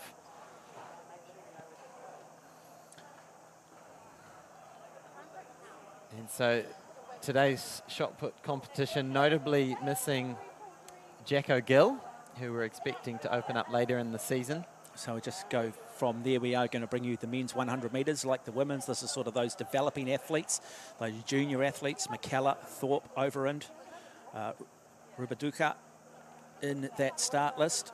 And we also have Lex Revel-Lewis and Ethan Phillips. Yeah, so a couple of interesting names there to keep an eye on. Dominic Overend, as we go back to Liam Nachok-Wolf, getting the shot out. So Dominic Overend in the 100 metres, he's the New Zealand under-17 record holder in that event. And so he's been struggling with injury for the last couple of years. So I'm excited to see how he's coming back from that injury. And also we've got the under-18 400-metre champ from back in 2020, Lex Revel-Lewis, stepping down to do the 100. And Lex has got incredible range. He's run a 154.800. Wow. And he's also a blazing fast 100-metre runner. So it'll be interesting to see how Lex goes, but that'll be a very interesting race. Just confirming Tom Walsh there, 21.24. Very good from Ryan Ballantyne, 18.91. Can Ballantyne get above 19 metres? It's Palmer now on his third throw. That's better from Palmer. That looks very good. Does the white flag go up? Does it stay up? In fact, the red flag up, so that won't count. That looked good, though. So he might have just stepped out of the circle. Boy, just the smallest margins govern this sport. They're rock stars, aren't they? Everyone that runs the 100 metres is cool. Yeah, absolutely. I've got to say, though, if you were at Tokyo last year and you were the Olympic Village with the New Zealand team, and you were a member of the New Zealand surfing team, you're the coolest kid there, aren't you? Is surfing not the coolest of all sports? As a surfer, I cannot deny. Billy Stearman walking in and going, what do you do? I'm a surfer. Oh, I wish I was you. The surfing 100-metre runner and potentially high jump. I think high jumpers are cool. There's something cool about it. Oh, high jump is just cool. When you saw Barsham and Tamberi, the Italian, and they ended up sharing the gold medal, and Barsham's just sitting there and he's got his very cool latest Oakley eyewear on. And he's just chilling out. Smooth. But I think you need a bit of theatre, right? The second of the men's 100-metre races. So we've got Liam McKellar in 2, Stephen Thorpe in 3, Dominic Overend in 4, Rubiduka in 5, Revel Lewis in 6, and Ethan Phillips in 7. Your young field, average age about 19 years of age with this field, and that's including a 30-year-old. So, and they got away quickly. Good even start. Great start coming from Dominic Overend in 4. He charges out, but the challenge now comes on that inside there from Revel Lewis. Who's going to do it? Revel Lewis on the outside will take it on the line. A very good performance over Dominic Overend. That is a very good 100-metre race. Boy, I tell you what, Revel Lewis lost all of that strength and experience over that last 40 metres to take out that second 100 metres. That looked like the kick of an 800-metre runner. I tell you what, a good, strong last 50 metres. But back to Tom Walsh. Big Tom. He steps out of the circle, so a no throw. And look at him, not happy. Yeah, not happy. So it was just a wonderful close from Lex Revel Lewis, but I was very encouraged as well to see Dominic over and get out to a good start, showing that he's back in good form, at least for the first 50 metres. Well, you mentioned it though, isn't it? And it's good to get him back injury-free. He can build on that performance so much to like, as you said about that first 50 metres. How important was that start? It was a really good even start too. But the strength of Mr. Versatile, Lex Revel Lewis coming through. Just incredible to be running that well in the 100 metres and have a 154 800 metre to your name. To give you an idea, once a distance runner is running 153, they are generally considered capable of a sub-4-minute mile. So that puts it into perspective. Yeah, and to give you an idea too, the top women in the world are running, Olympic Games gold or win you sort of 156, 157. So, you're running faster than the best women in the world over 800. As we now go back to the real blue ribbon event, this is the A final of the men's 100 metres. Tiana Welton there in lane 4, a man who recently ran 10.18 at a Christchurch Old Boys, originally out of South Africa. But the challenges will come from Zachary Saunders in 3, Jordan Pollard in 4, and don't underestimate Tommy Tapuni in lane 6.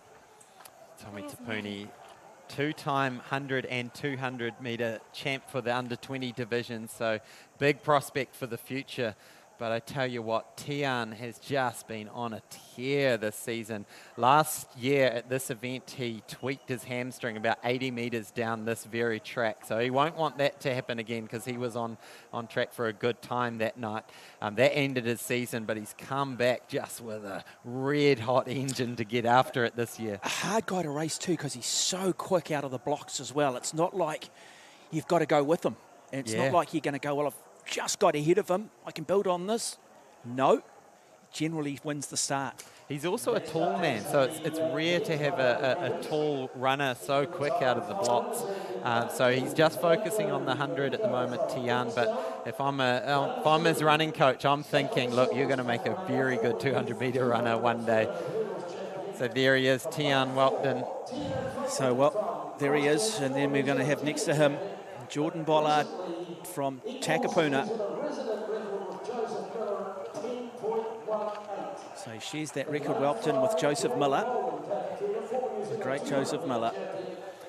Just bringing up the 100 metres all time by New Zealanders. So the reigning New Zealand national record is 10.11 by Gus Nikitia. And then his son, Edward Osei Nikitia, with a 10.12. Then it's Chris Donaldson, 10.17. And then in fourth place, Tian Welton.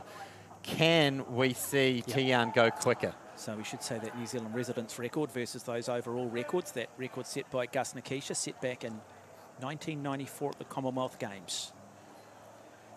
Very rarely do you see, of course, father-son combinations in individual events. You tend to see it a lot more in team sports, but all eyes will be in lane 4, Whelpton. Can Bollard, Tapuni and Saunders challenge him? We know it's a fast track. We know conditions are good. We just saw Zoe Hobbs run the second fastest time in history earlier in the women's race in 11.18. And they do get away, and Whelpton, as we talked about immediately, look at the big ranging figure. What a class act. He's dominating this 100-metre race. Keep an eye on the time, ladies and gentlemen. Dominant performance. And then it will be Zachary Saunders in lane 3 who will finish in second place. But Whelpton in a class of his own. What a performance from the young man, originally out of South Africa. Well, he got away very good at the start. He had Jordan Bolland right next to him, who's also a very quick starter. But man, once those legs got moving, those big tall limbs, he just pulled away from the field. Now we're getting a time through now of 10.21, so that'll be just outside his best. But man, was that blazing. Well, look at that. That is just a dominating performance. Very good run also coming there from Bollard. And it will be Zachary Saunders across there in lane 3 who will finish second, Bollard in third. So 10.67 for Saunders, Bolland 10.73. The only thing I don't like about him, tongue-in-cheek, because I spoke to him on the radio, still sports the Springbok. I know he's from South Africa. He lives here now. Give him some time, Mark. Give him some time. All right, so we've got Tom in the circle. So Tom Walsh looking to better that second throw of 21 metres 20. And plenty of height on that, but I think it just comes up short. So you are watching the Sir Graeme Douglas International Track and Field meet from Douglas Track and Field. Tom Walsh in action. Don't go away. Back with more shortly.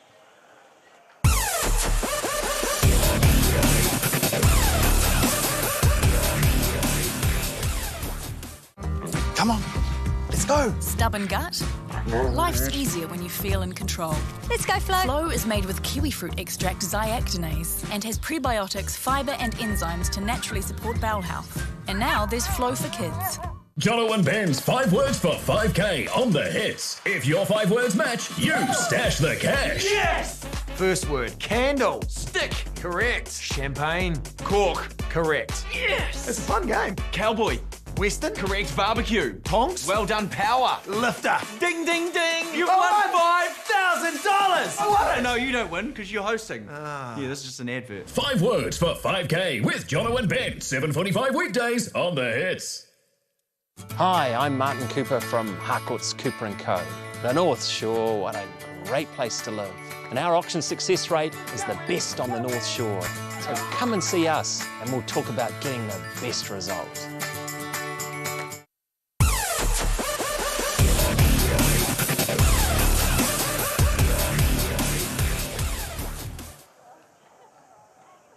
You are watching the Sir Graeme Douglas International Track and Field meet from the Sir Graeme Douglas Stadium here in Waitakere, in the shadow of the Waitakere Ranges, famous for Arthur Lydiard's Waiatarua. It is the men's shot put featuring the great Tom Walsh. And it's Tom Walsh who leads this competition with a second round throw of 21.20. 34, I believe 21.34 was it? I'll get confirmation, open up the results, and we can do a bit of a recap, bring everyone up to speed. But 24, sorry. So somewhere in between. 21.24, there you go for Tom Walsh. So Ryan Ballantyne also looking good with an 18.91, and then Nick Palmer with an 18.33. So both those two trying to do their best to keep tabs with Tom, but Tom looking in good form. So here's Ryan Ballantyne. Yeah, so let's have a look at Ballantyne. Sitting in second place at the moment. There, good throw, consistent. Probably not his best throw of the day, and that sort of body language says he's not that happy. We'll get Tom Walsh's throw. We are going to catch up with Tian Whelpton, who just won that men's 100-metre A final. And he is standing by with Sarah Cowley, but we'll just wait for big Tom Walsh. It's great, isn't it, that men's shot put throwing, women's shot put throwing have almost become the blue ribbon events at track and field meets around the country. Gone are the days of it just being the 1,500 metres. It really is, and when we have crowds at this venue in particular, there's an embankment right next to the throwing circle, and usually we've got hundreds of people here, but at the moment it's just close family, coaches, but here he is. So big Tom Walsh, what does he say? Is he happy with it? Let's have a look at the body language. I think he's happy with that. We haven't sort of seen him throw the head back in disgust. He's a perfectionist, always looking for that extra inch. He's got wonderful power across that circle. He really uses that speed. Well, he gave it the clap. Yeah, that's... And maybe a word that probably isn't allowed on this no, hour of the TV. Absolutely. Hey, look, so we'll go now down to Sarah Cowley standing by with the winner of the men's 100 metres. Tian Welpton, originally out of South Africa, now living in Christchurch. Over to you, Sarah. I'm down here with Tian Veltman. He's run 100 metres. He's a bit tired though, so we're sitting down on this absolutely amazing grass. Yeah. 10-2-1. How did that feel out there? Pretty good. Had a good start, good drive, and the race plan went to plan, so can't complain with a 10-2-1. Have yet to hear about the wind, but hopefully a legal time, because that's pretty quick, and I'm very happy with that, so yeah.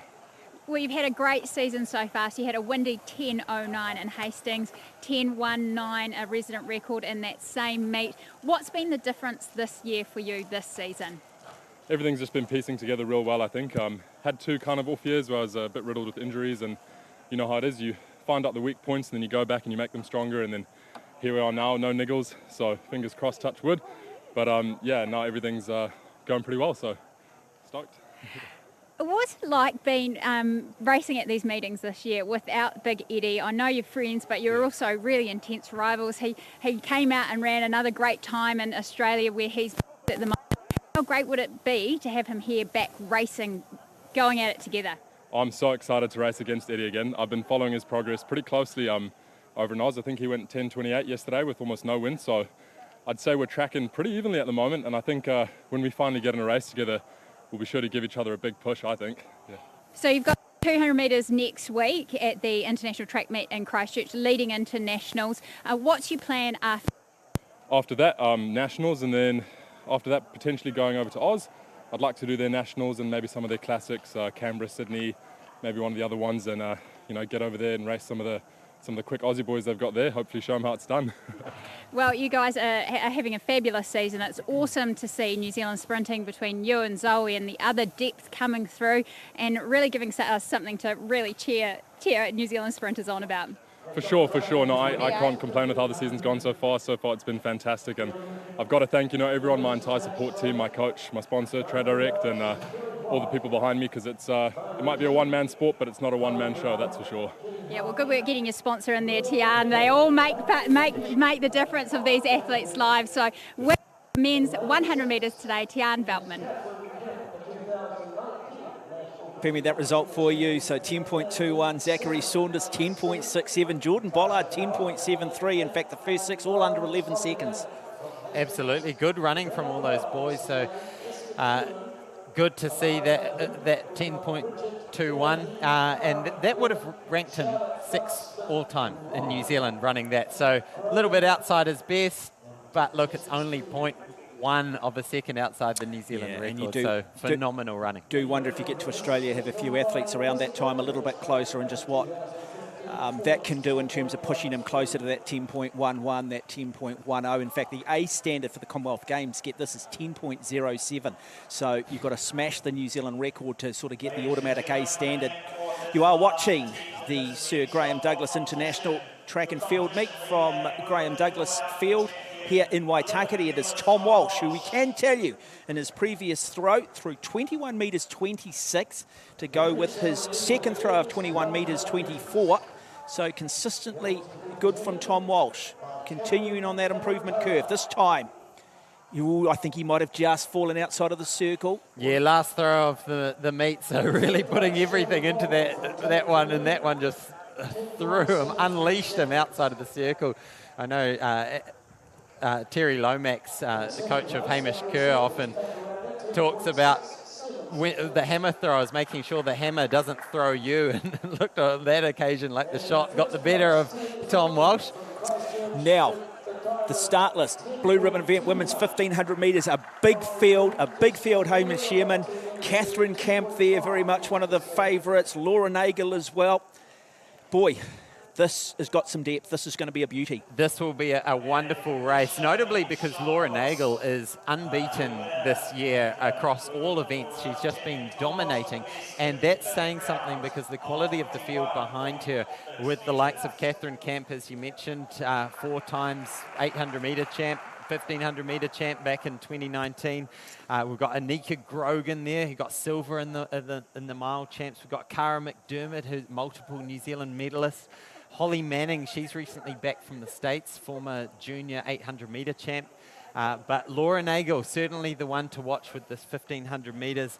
And it'll be interesting how they take it out because the wind conditions aren't too bad. So if you fancy yourself as more of a strength athlete, you might go a bit harder from the start. If this ends up being a slow 1,500, say through the first 1,000 metres, who benefits mostly from a slower race of those athletes that you've just talked about? Nagel, Camp, the likes of Manning, the likes of Grogan. It definitely puts it in the hands of the 800-metre specialists. So the likes of Holly Manning and Catherine Camp would like this to be nice and slow. But the athletes, like you can see Penelope Salmon there, just a young athlete who's coming up through the ranks. They want it a little bit faster. You can see the young Bo Ritchie there, recently claimed the New Zealand under-20 mile title, but there is the 30-year-old, originally from Hawke's Bay, Gisborne, now based up here in Auckland. Laura Nagel, she's just been having a blinder of a season. I saw her win a road mile just before Christmas, and since then she's just been on a tear. So 3 3/4 laps of the track, the women's 1,500 metres. Now, just to give you an idea of what those Commonwealth qualifying standards are for the women's. For the women over 1,500 metres, the A standard is 4:04.20. The B standard 4:05.5. So incredibly hard standards for these athletes to reach. Now, the World Athletic Championships entry standards for the 1,500 metres on the women's side is 4:04.2. Not sure we're going to see times anywhere close to that, but strategically and from an entertainment point of view, this should be a beauty. Looking forward to it. Set for a start. You're watching the Sir Graeme Douglas International Track and Field Meet, part of the Continental Tour with a bronze ranking. And special thanks to our presenting partner, Harcourt's Cooper & Co, Douglas Pharmaceuticals, the Hits radio station, broadcast partner Sky Sport, of course endorsed by World Athletics, Athletics Auckland. And we are underway. And immediately we see Jenny Hulk, number 4 from Papakura, deciding to take it out, set the pace, wants to control things from the front of this race. And some athletes like that. They like to dictate rather than be dictated to, but still relatively pedestrian.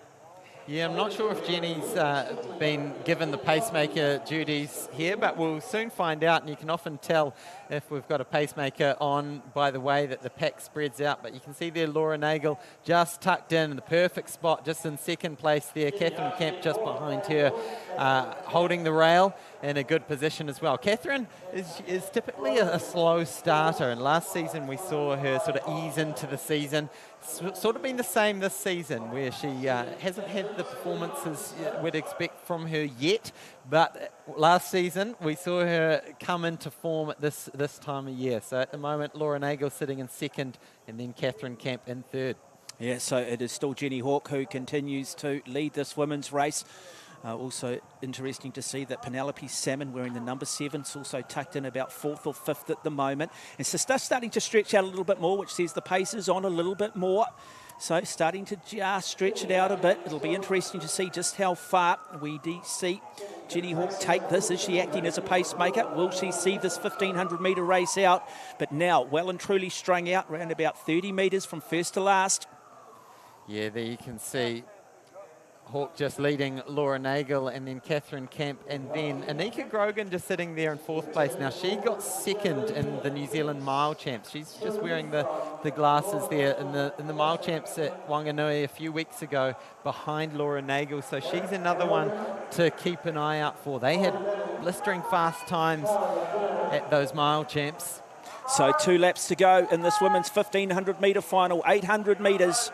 And now things start to not just become, it's not just mental at this point, it starts to become physical. Big gap starting to open up between those emerging athletes and those established athletes. So good pacemaking coming from Hawke, Nagel, Kemp. We've got Grogan in there as well. So the big names at the front, and in fact, nice pace job being done by Hawkes. He has pulled out at the 800 metre mark, and now it is Nagel who just wants to try and put the pressure on. And can the likes of Catherine Camp react? At the moment, she seems somewhat struggling. Somebody's going to need to take the initiative in this chase group. So the pace is on for about 4:15. They went through 800 metres in 2:17, so about 68, 69 second laps. And you saw Laura just put the foot down, decide that's not fast enough for me, and I don't want to leave it for a gamble because I know Catherine's not too far behind me. But Laura just really pulling away. She's had just a stellar season, and I wonder if the rest of the pack are giving her the win and just fighting out for second. Well, the bell lap now for the very classy Laura Nagel. She is on task. The form looks good. Don't look at the face expressions, look at the form. So she is not fatigued at any point. We've got Anika Grogan there wearing number 17, beginning to make her move as well, looking to try and just see if they can bridge that gap. But it is all Nagel at this point with around 250 metres left of this race. So 67 second lap, so she's definitely up the tempo. And I think it's Holly Manning who's moved into second. Now, Cara McDermott, she's been having a wonderful, probably last 18 months, so look for her to close very hard. Catherine Kemp's just sitting in there in fourth, but Laura Nagel just continues to pull away. Look at her just stamp down on that cadence. She's really puffing, but she's looking great. Laura Nagel coming into the home straight. Oh, fantastic. So it is all Laura Nagel. She'll come down here. It's really just a crowd of coaches and family under COVID restrictions, but she receives the acknowledgement that she so deserves. One of the most dominant performances we've seen in recent times in the history of New Zealand track and field at a domestic level. A comfortable victory. That is a very good performance. Well, fantastic finish there. So second place was Cara McDermott. You can see they're just giving her a little pat on the shoulder, almost saying, why did you have to run that so fast? Laura Nagel, I believe that's a big personal best for her. I feel like she came in with a personal best of 4:19. I'm going to double check that. Yeah, 4:19 from the Capital Classic a couple of weeks ago. She's shaved a good 4 or 5 seconds off that. I'll pull up the results shortly as they come through. Well, Jenny Hawke doing a really good job in terms of pacemaking. So we will just confirm those results for you, and we will catch up with Tom Walsh. In fact, our two-time Olympic bronze medalist, world champion, world indoor champion, Commonwealth Games gold medalist, Tom Walsh, is standing by with Sarah. Well, I'm here with the winner of the men's shot put today, 21-24, a season's best, Tom Walsh, but not sure on how you're going to rate that out of 10. Oh, yeah, it's not that good, really. I let probably the best I've felt in 6 months, and to let, you know, a few get away on me and not save them in the circle and get hold of one is very frustrating, yeah. Well, they were going out there, which is a good sign, but just trying to hold it, not foul them, is something that I'm sure you'll be addressing. Yeah. You've got the ITM next week in Christchurch. What are you looking to do at that meeting? Oh. Stay in the circle? Yeah, stay in the circle is probably a good one to start with. Usually, like, staying in the circle is a byproduct of what you're doing in the circle right. And so clearly I was probably doing some stuff at the back of the circle not quite right today to allow me to stay in the circle. So, but I know that I'm feeling good. Throwing during the week and stuff like that's been going really well. So I know it's all there. I've just got to stick with it and be patient. Yeah, patience and athletes is quite a challenge at times. But Tom, let's talk about your program coming up. ITM next week, Nationals the week after, but all leading into, for you, the first of the majors this year, World Indoors. Yeah, which is pretty exciting to go back over there and try and get my crown again. That's obviously the goal. So, yeah, I'm feeling, again, as I said, I'm feeling in a really good spot. The shot's starting to jump off my hand. There was definitely a few today that did, but just couldn't save them. But so that gives me good confidence to know that we're doing the right stuff. But I just got to stay free and not chase it, because that's when the bad stuff happens. Now, I've seen you with Space for Rent over the last season. Now, today's running is overrated. Interesting from my perspective, but hey, you're a thrower, so that's all good. But talk to me, is the space still for rent? Space is still very for rent. No one's taken me up on that yet, but look, eventually someone will come to their senses and jump on board. Well, I'm sure they would, and they would want to. You know, this is a guy who's won multiple Olympic medals, World Championships, and we can't wait to see you back out this year. World Indoor Championships, World Outdoor Championships, and of course Commonwealth Games. Indeed, can't wait. Back up to you guys. Yeah, the wonderful Tom Walsh, simply a remarkable athlete. Well, you talk about blue ribbon events, you talk about the history of this country, you talk about the men's 1500 metres. That is up next. Before we do that, we are going to take a break. You are watching the 2022 Sir Graeme Douglas International from Douglas Track and Field in Auckland. Get yourself a coffee, come back, settle in, enjoy the rest of the evening. Up next, the men's 1500 metres.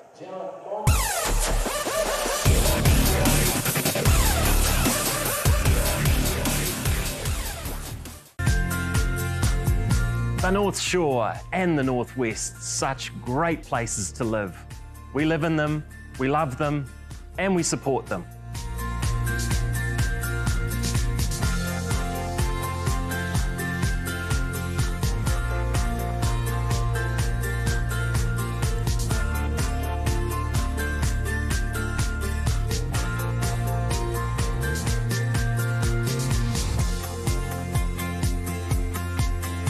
Clinicians thinks the way your body works is fascinating. Look at what happens when you breathe. Your lungs are constantly bringing in fresh air, catching oxygen to power your body and getting rid of carbon dioxide. But in winter, our lungs may need added support. So we've created Prospan Bronchial Syrup. New Zealand's #1 natural bronchial syrup, it contains a unique ivy leaf extract to soothe the throat and help clear the airways, supporting your whole family's health this winter. Clinicians, keep your body working.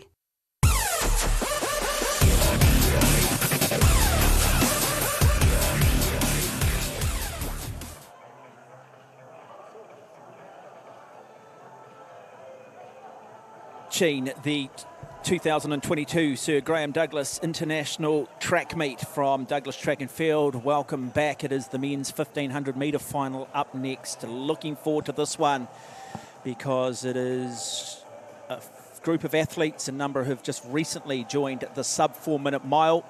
Matthew Taylor, number 44 on the list. Julian Oakley, I assume, is number 43. And I think Isaiah Pretty has just done it as well over there in the United States. Yeah, just wonderful. Every time we crown another sub 4 minute mile, it's a really big event, and you could almost call the equivalent for women going under 4:30 for the mile. But great to see Laura Nagel run a big PB of 4:15 just earlier, and we've got the men's high jump coming up now as well. Yes, yeah, there we go. So, Safe Kulia of Papakura, Hamish Kerr, the man who did this country incredibly proud, reaching that final of the men's high jump in Tokyo, finishing 10th with a jump of 2 metres 30, part of arguably the greatest high jump final in history. Adam Stack as well.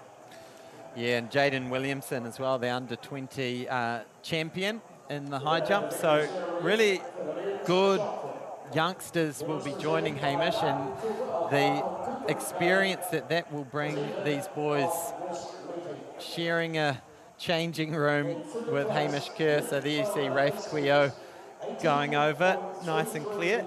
He's just, not a bad, just 18 years of age. It's not a bad All Black front row, is it, right there? Not a bad All Black front row at all. Take that I'd take that front row right there. I'd probably still put Walsh maybe on the loose head. Maybe Nick and as hooker. Yeah. Palmer and yeah. He can be the... Yeah, they are some big boys, and I hope that is reinforced in the little podium there. So now it is the men's high jump. Yeah, here you can see Jaden Williamson coming in with that really plyometric style, really trying to get those tendons fired up, really ready to spring.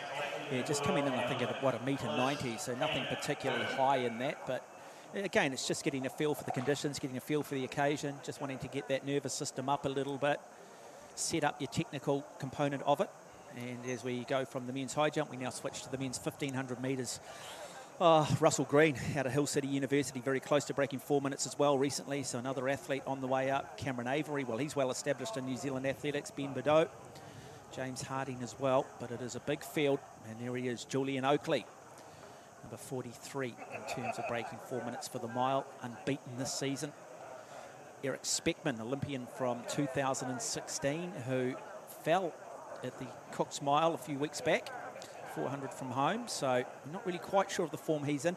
Now, I don't think Hayden Wilde will necessarily be pacing this now, the Olympic Games bronze medalist in triathlon, because we understand he is going to start in the men's 5,000 metre final. Yeah, that'll be interesting. Triathletes are suckers for punishment, so there he is actually. He's right on screen, so you can see him there just grabbing his wristwatch. Okay, there we go. So it is Hayden Wilde there in the fluoro, so he is going to pace this. So he'll go to the front immediately. He's a quality act, great bike rider too. But the men's 1,500 metre final, one of the great events, so tactical, not just about speed, well, not just strength endurance, but also speed endurance. And again, I'm going to ask you the same question I asked of the women's race.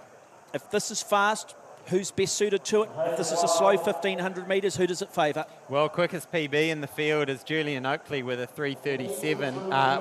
Eric Speckman with a 3:37, but then Julian Oakley would surely want this nice and quick. So both Eric and Julian have been doing a lot of more strength work over the last 12 months, and so they're factoring more as 5K runners, but both very well accomplished 1,500 metre runners, obviously. But you can see just a little gap appearing back to Russ Green. Yeah, it's interesting. So it is the big name. So it is Hayden Wilde who leads this. We know he's pacemaking. Number 6 there, Julian Oakley, the son of the great Dame Susan Devoy. And then we've got Eric Speckman currently sitting there, just starting to drift a little bit into third place. So certainly Hayden Wilde's taken this out relatively quick, strung this field out immediately, but he'll be under strict instructions too. He's an intelligent runner. 56 seconds for the first 400, so that is, well, that is very quick. So he's potentially gone out a little bit too quick. You can see him grimacing. But they're going with him, aren't they? So Oakley, he'll want to put a great number on the board. They'll come through the start-finish line. They'll have 800 metres left to run. We've got also good performances coming from Russell Green, wearing the number 11. There, number 13 is Matthew Taylor from North Harbour Bays as well. Yeah, Matthew Taylor ran beautifully to run sub-4 for the first time. It's going to be interesting to see what this 100-metre split is, whether he's taken these boys out a little bit too quick or whether it's bang on. So 1:57, so a 60-second lap that time. We're on for a fast time today. Well, Julian Oakley, he trains with Hayden Wilde. Does Hayden Wilde keep going here? What sort of 1,500 metre runner is? We know he's a 13:29 5,000 metre guy, bronze medal at the Olympics, and now it comes down to just one. It's Julian Oakley putting the challenge on Speckman. At what point does Eric Speckman say to himself, second might be good enough today, because Julian Oakley has just been in wonderful form. Has a long time over in the United States, university over here, real first domestic season for him. And how good does he look? He'll come down, he'll get the bell lap. Yeah, reigning mile champ, reigning 3,000 metre champ, reigning 1,500 metre champ. And here we go, 2:44 on the clock. Let's see what he can do for the last 400. Eric Speckman is sitting in second place. Russ Green's trying to chase him down. And then Matt Taylor's just sitting in fourth. And we've got a big old pack of boys behind them getting the bell, who will all be looking to run big personal bests as well. So 2:59, so a slight slow up there for Julian as he puts the head down one more time. Well, it is Julian Oakley at the moment. What a wonderful season he's had. His father is one of his biggest supporters, travels everywhere with him. That qualifying standard, they won't reach those stands today. This is about gaining confidence. This is about building when you go to Australia to try and qualify for those Commonwealth Games. That A standard in the 1,500 metres sits at 3:34.8, 3:36 flat for the B standard. But this crowd, the small crowd of coaches and families, stand and recognise Julian Oakley. What a season, what a performance, a dominant display. What a class act. That is a very good run from him. And it will be Speckman in second place. Yeah, big finishes coming up from all these boys. There'll be a lot of personal bests in this field because that pace was hot, set by Hayden Wilde. And you can see how exhausted Julian is. I think he'll be pretty pumped with that one. To hold it together after a 57 or 56 second first lap. So splits went 56 seconds, then 61, and then 62. So you can see how tired all those boys are. It was an electric pace right from the gun. But about 3:42, I make it for Julian with a big win. Yeah, and we'll catch up with Julian Oakley as we now go back to, I just love this event, the men's high jump, just a wonderful, wonderful event, always so much theatre and drama. And so this Jaden, clear Hamish over Kerr. at 196. So he was clear first attempt at 191. We also had Rafe Quio clear at 186 and also clear at 191, but then 3 misses at 196. So Jaden will move up into the 2-metre bracket. How does Hamish Kerr, as we just go back and have a look at Julian Oakley, but talking about the men's high jump, you know, Hamish Kerr is in a class act. He's in really a league of his own at this meet, so he's really just jumping against himself. He has spoken about the fact he does need to make some changes. He's trying to get more speed in his approach. Yes, he can go 2:30, 2:31, but he wants to take that step up to 2:35. So not an easy thing, is it? Taking maybe a step backwards to go 2 steps forwards technically? Absolutely, and it literally is a step backwards as we see Jaden on screen going for 2:01. This will be his first attempt, and looked like he had the height just dropping a little earlier. So like you say, what he's trying to do, the higher you go, it's not just about jumping high, you also need that speed to project your body mass over the bar. So he's taken a couple of steps back with his run-up. And it'll be interesting to see how he goes today in these warm conditions. But as a few of our field eventers have found, it's been funny with the wind, just oscillating back and forth. Well, we've still got some wonderful races to come. We've got the women's 4x100 metre relay, looking to try and see if they are sort of anywhere in that time in terms of maybe top 3 at the Commonwealth Games. But we do have Laura Nagel, who just ran a personal best over 1,500 metres, 30 years of age, a dominant display. She is now with Sarah Cowley. I'm here with Laura Nagel, winner of the women's 1,500 metres at the Sir Graeme Douglas International, a 4-second PB today. You are in some outstanding form. Yeah, I mean, I haven't run many 1,500s in the past, or at least the last, 5 years or so. So I guess it's kind of been coming, but I also don't really see myself as a 1,500 runner. So yeah, I don't know. Yeah, it's good. So I'm interested to know actually, what do you see yourself in? Because you've had victories over the National 3K in Potts, then you had the mile at Cox, and then the 1,500 at Capital. So what's your perfect distance that you would like to run? I mean, I love 3Ks, but obviously there's not really many of them. So 5K is probably more for me, but I just haven't really had the opportunity to run many this season. So yeah, just kind of enjoying it with the 15s and the mile and some shorter stuff, really. Yeah. And great to see so many girls in the race get a PB. There was a truckload of them. I've just been over talking and hearing how stoked they are for you to pull them through as well. What does that mean to you as one of the seniors in the sport leading the charge? Yeah, I mean, we've been working on growing our group at North Harbour for the last year, and it's just really awesome to have so many women just kind of work together and help each other out. I'm sure you'll see a lot more of it soon, so that'll be quite fun. So yeah. Well, we hope we see a lot more of it. PBs are welcome anytime, and good luck to you. You've got a week off next week, but into the national champs in a couple of weeks' time. Yep, you should be good. Can't wait. Laura Nagel, winner of the women's 1,500 metres. 15.37, and Hayden, you can sort of sense that she just ran that on her own, that she's very much capable of going sub 4:10. Yeah, with some company, it would be wonderful. You saw the way that she kicked away from the pacemaker with 700 metres to go, showing she's in just wonderful form. And it's one of the things, the frustrations, I guess, with border closures and all that. We'd love to see these athletes with a bit more company. But great result there from Laura, and almost similar, Julian running at 3:42. And as our athletes are recognised and honoured, don't forget, don't go away, the women's 4x100 metre relay. This should be a beauty too. Our top 4 women sprinters trying to sort of look at some qualifying standards, see if they will be seen by the NZOC as potentially top 3 at the Commonwealth Games. We've got the men's and women's 400 metre race. How good are they going to be as we now go back to the men's high jump final? And he goes over at 2. Jaden Williamson gets over at 2 metres 1. So Jaden Williamson, gravity goes his way this time. Tell you what, that bar some other days might not stay up. Just have another look here. He's got a great build for high jump, hasn't he? Just needs to get a bit stronger, just develop a little bit more. Yeah, great to see Jaden getting back into the 2 metre realm.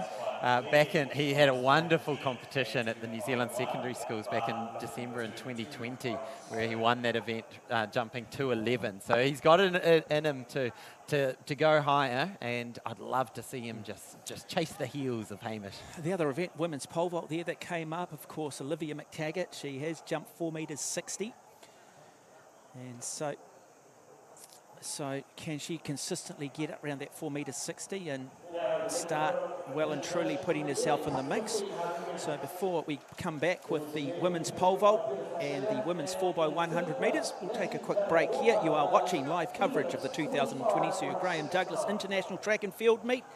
It's an absolute privilege bringing it to you. Back shortly.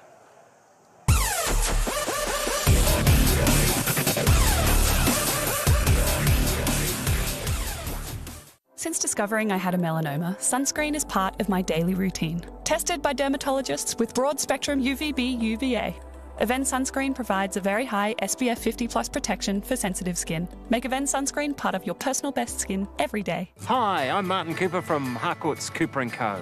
The North Shore, what a great place to live. We live in it, we love it, and we know it very well. So tell us what you're looking for, and we'll help you find it. Why would you want to live anywhere else? Jono and Ben's 5 words for 5K on the hits. Candle. Stick. Correct. Cowboy. Western. Correct. After. Shave. Yes! Yes! That's how the game works! Yes! We demonstrated it! We got it! 7:45 weekdays on the hits. Hi, I'm Martin Cooper from Harcourt's Cooper & Co. We understand that buying a home is very important to every family. So if you're buying or selling and buying again, come and see us. We'll get it right for you.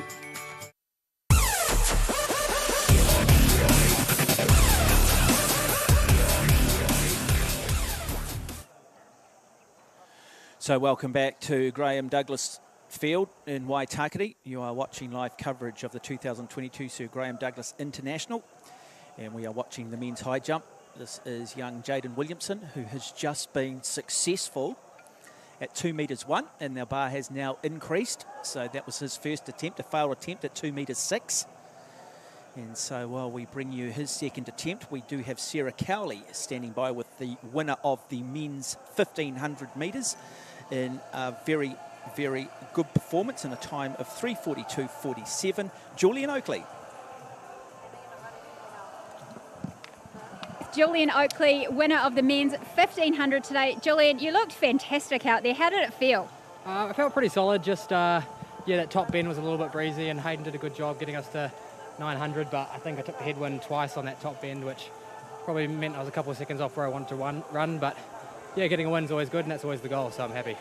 How great to have your training partner Hayden Wild, obviously Olympic bronze medalist in Tokyo in the triathlon, but part of the Craig Kirkwood squad. What's it like having people out there that can run at a fast pace to get you round to these times? Yeah, I think maybe one of the hardest things racing in New Zealand is getting good pacemakers. Like, we've got the talent, but someone sort of has to sacrifice their own race to pace. So to have a guy like Hayden, it's like not every day you get to line up with a Olympic medalist, but yeah, to have him tow us around was awesome. And you've had a number of victories over different distances this summer, which has been great to see you out there on the track. What will you be targeting at the Jenny and Holmes National Track and Field Championships? Just with the way the schedule is, I'm going to focus on the 5K Saturday night. I've entered both, so see how I back up, but it's only a day later, so we'll see how it goes. I think 5K was sort of my goal coming into the season, but hasn't been too many on the schedule yet, just with everything going on. So yeah, to get a good 5K at Nationals is the goal. Well, it's great to see you out there today, looking great, and I can't wait to see you on the 5K at Nationals. Yeah, very good, Julian Oakley. Interesting there, Hayden Sherman, just talking about the fact he had to take the headwind on a couple of occasions and therefore not quite as quick. I think he was hoping that he'd go sub 3:40 in that 1500 metres, but, I think go home really, really proud of that. Yeah, it's very challenging to run those quick times in New Zealand, which puts into perspective how amazing it was that the likes of Peter Snell back in the day set mile and 800 metre records here in New Zealand. But we do have a good amount of breeze in our country, and despite it being a stiller day, had to do a little bit of work into that breeze. But yeah, Hayden did a great job of taking that out nice and quick. So up next is that 4x1. Yeah, looking forward to this. So the Brooke Counties development team, an Auckland A team, and then the New Zealand women's team. So that women's team of Rosie Elliott, Livy Wilson, Simone Tuffanay, and Georgia Hulls. One name missing. Yeah, so no Anna Percy and no Zoe Hobbs. So my take on this, and we probably need to get her take on it, to be honest, is that she is focusing on clocking up more of those B qualifiers and progressing her own 100 metres. So just focusing on that and not spreading her energies across all the relays. So we'll representation too from Counties A. So there's a Counties Development Counties A, which is great as we go back now to the men's. Yeah, final attempt here for Jaden. So at 2:06, he'll miss on that one. But he was clear at 2:01. So he'll go home feeling pretty stoked to get the bar up over 2 metres again. And next up will be Hamish Kerr, and it'll be interesting to see where he opens. I can see on my screen, it looks like he's passed at 2:10. I believe he's planning to open in the 2:20s to kind of prepare himself for what it's like in those international competitions. It's interesting. I was lucky enough to be in Rio and call the men's high jump final there with Brandon Stark, and I think Brandon came in and missed it his first 3 attempts at 2 metres 24. Now, 5 years later, he ends up finishing, I think it's 5th. Jumps 2:35, wins the Commonwealth Games gold in 2018. And I think Hamish should take a lot from that too. You know, you go to Tokyo, you jump 2:30, you finish 10th, but you also know that, no different to Brandon Stark out of Australia, just what you can achieve in the years between games. And that's what I think Hamish should be excited. The fact is that he's also prepared to really work on that speed in terms of trying to find that next level. Definitely. And that experience of jumping in the final at the Olympic Games, seeing the best in the world just right up close and personal, you know, nothing can buy that experience. And going into what is a jam-packed calendar in terms of the next 3 years with Com Games, World Champs, then another World Champs next year, and then into Paris 2024, he can translate that experience over to hopefully progressing up into the 230s, and just wonderful to have a truly world-class jumper. Now it'll be interesting in terms of the Com Games to see how it goes. As you say, Brandon Stark probably the favourite for that, but I believe he was only the Canadian as the only other Commonwealth athlete ahead of him in that event. Yeah, British jumper behind him in that top 12. Yeah, you're right. Yeah. So, it's one of those genuine Commonwealth Games events. It's going to be world class. You know, let's not kid ourselves, but Commonwealth Games, there are certain events that I think have more credibility because of the international depth than perhaps others. That high jump final is going to be a beauty. But looking forward to this too. We don't often see it, the 4x100 metre relay. And I'll just get you again, Hayden, just for those that have joined us. If you are watching live coverage of the Sir Graeme Douglas International track and field meet, here he is. There's Hamish Kerr. I think he's got the old Basham. He's a cool customer. I love the way that he approaches the sport. Sunny's on, just lopes on up, 2:14 on the bar. Easy as he does it, almost zero arch, just glides over it. That's pure height and pop and momentum. He's got the old Basham, the Bahrainian who won the gold, had the Oakleys and the cool look going on. He's taken a leaf out of his book there, old Hamish. Just got to be careful he doesn't become too cool for school. It hurts me to say he's out of Auckland Grammar School being a Mount Abbott grammar boy, you know, but anyway.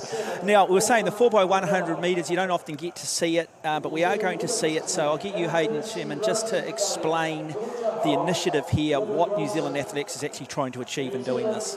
Yeah, so we've got a few different development squads here, but really the focus is on that New Zealand women's squad of Rosie Elliott. She'll be leading out onto Livy Wilson, Simone Tuffanay, and then on to Georgia Hulls. So really good team, and the New Zealand record is certainly up for grabs. I think 2 of these runners, maybe 3, Rosie, Livy and Georgia, I believe they were part of the team that set the record back two summers ago, back in Australia.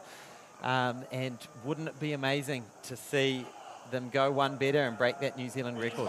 So in lane 3 will be the Counties Development Team, lane 4 Auckland A, lane 5 the New Zealand Women's A Team, lane 6 Counties A, and lane 7 an Auckland Development Squad. So just showing the depth of sprinting amongst our women in this country.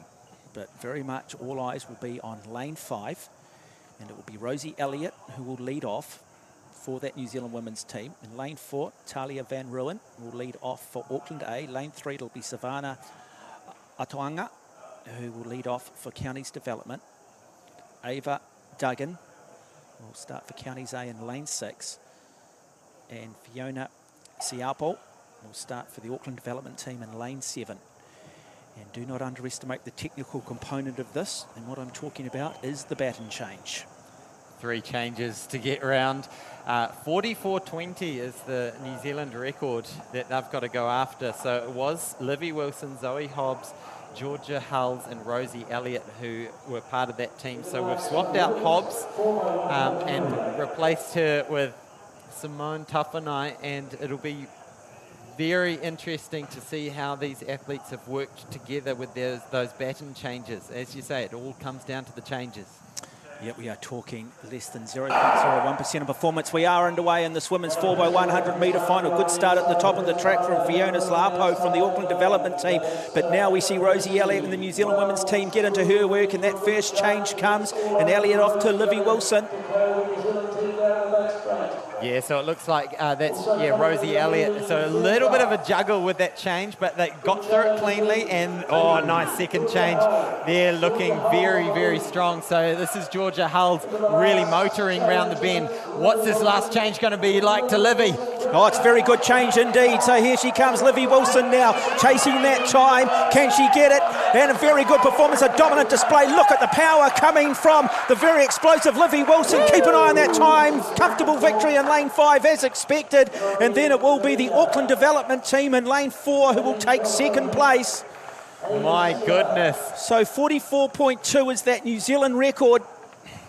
Well, I was holding my breath as that last change took place, but Livy just grasped that baton and then put her head down, and really, as you can see here, Georgia handing it off to Livy. These two know each other very well. We're hearing unofficially 44.20, which would equal the New Zealand record. Yeah, we are just getting that coming through. That might be official too. So 44.20, that's pretty good considering no Zoe Hobbs. So a new New Zealand residence record, certainly at 44.20, equaling the New Zealand record set in Australia at 44.20. So just understanding there is the New Zealand record, there's also the New Zealand residence record. So that is a very good performance for Rosie Elliott, Livy Wilson, Simone Tawhanai and Georgia Hulls. Yeah, so that beats that old record by 0.4 of a second. Okay, so it was 44.24. Back in 2001. Okay, that's the residence record. Hamish Kerr now back in action. Has decided still to stick with the sunglasses, and just all in a day's work. Touches the bar though. It must be really hard though, knowing that you're really just competing against yourself, Hamish. Yeah, Hamish looking good there as the bar goes up another notch. I'll get an update on the exact height that they're hitting. Yeah, so Hamish, well, it was 222.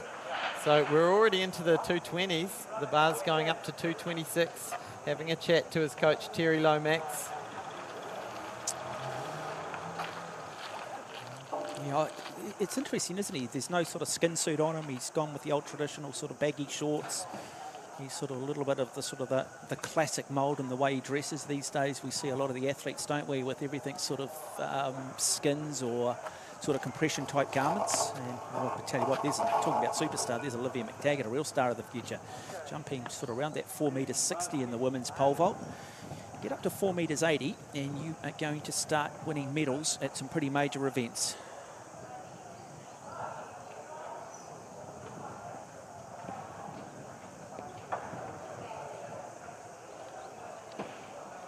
Yeah, so in this field, we've got 5 women lining up. Well, There's the results. Yeah, just confirm that. So new residence record of 44.20. Very good performance coming from Auckland A, 47.49. Counties A, 49.18. So really, I think the moral of the story is if you look at the 5 teams, the 20 runners, great depth in New Zealand women's sprinting.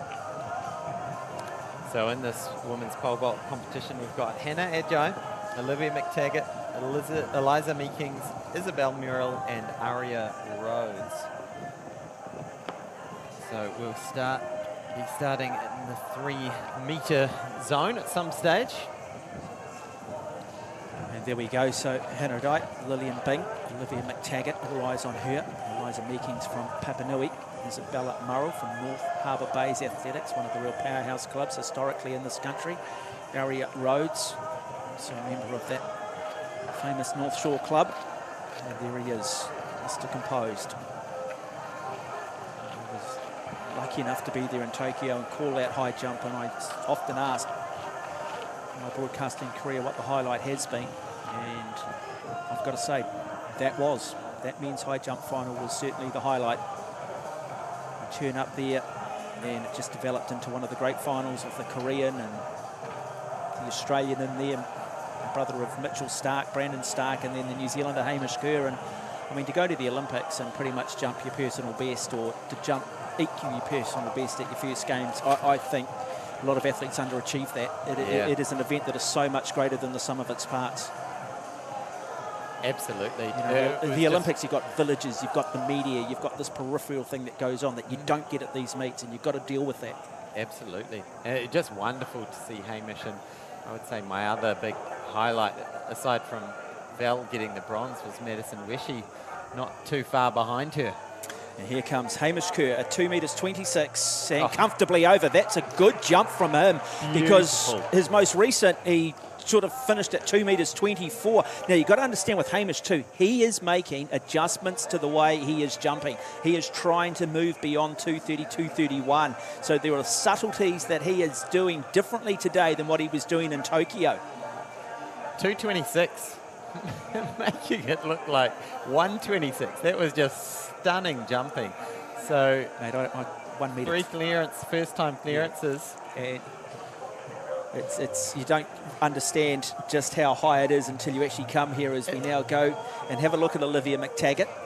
Yeah, here she is. So what height have they set? Oh, in fact, still just warm up at the moment. You can just see that loose bar across the top, so not officially underway yet, but she'll be wanting to get a feel for conditions. And we've seen the javelin throwers and we've seen the pole vaulters all struggle a little bit at this end of the stadium, haven't we, just with that breeze? It's just a little bit shifty, so I think that's the big issue. You can see the windsock there just hanging low. But yeah, I think it is that shifty nature, and you can see the speed that these athletes approach.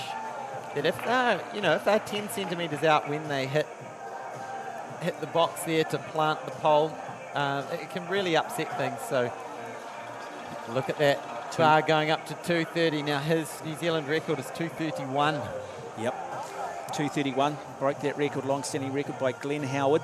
That had stood for what, since I think 2000, wasn't it? It was a long time, Glenn Howard's record of 2 metres 30. Great jumper in his own right, Olympic Games representative. So Hamish Kerr, if he can go over 230 here, game on. This might just be the performance of this meet. What a rock star too. I guarantee he didn't pay for those Oakleys either. If you don't want to pay for things, you become really, really good at something. I was watching Barsham in Tokyo, and you've always got to be a bit careful in terms of talking about brands because of the rules you're under, but it was just such a big part of Barsham's sort of whole persona, you couldn't ignore it. And you knew how many pairs of Oakley sunglasses have been sold now that Barsham's wearing those.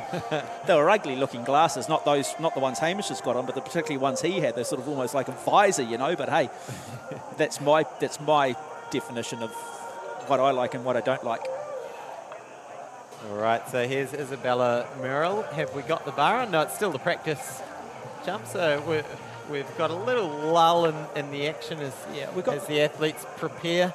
We've got the men's 400 metres coming up. We've got the women's 400 metre race. And of course the women's shot put as well coming up. And the final event in the field will be the men's long jump. And then as a distance nut myself. The 5,000 metres, the men's 5,000 metres will round out the night at 7 o'clock. So there you can see Maddie West. She'll be in the shot put circle for the first time this season, and coming back from her 6th place at the Olympics with that wonderful personal best. Yeah, I was lucky enough to go and watch that in the morning on a Sunday there in Tokyo, and I walked into the stadium at 9:30 and it was 38 degrees. Wow. And by the time these guys started throwing at about 10:15 in the morning, which would have been about 2 o'clock in the afternoon New Zealand time, you know, mercury was rising. It was sweltering. But boy, I tell you what, she had such a mature head, you know, because you've got the big introductions over there. You walk out and your picture comes up on the big screen, and if you're doing it as a commentator, you try and give it that little bit of an NBA feel. And this is what I talk about. It's dealing with the bigger occasion. And that's why I always think Commonwealth Games are a good stepping stone.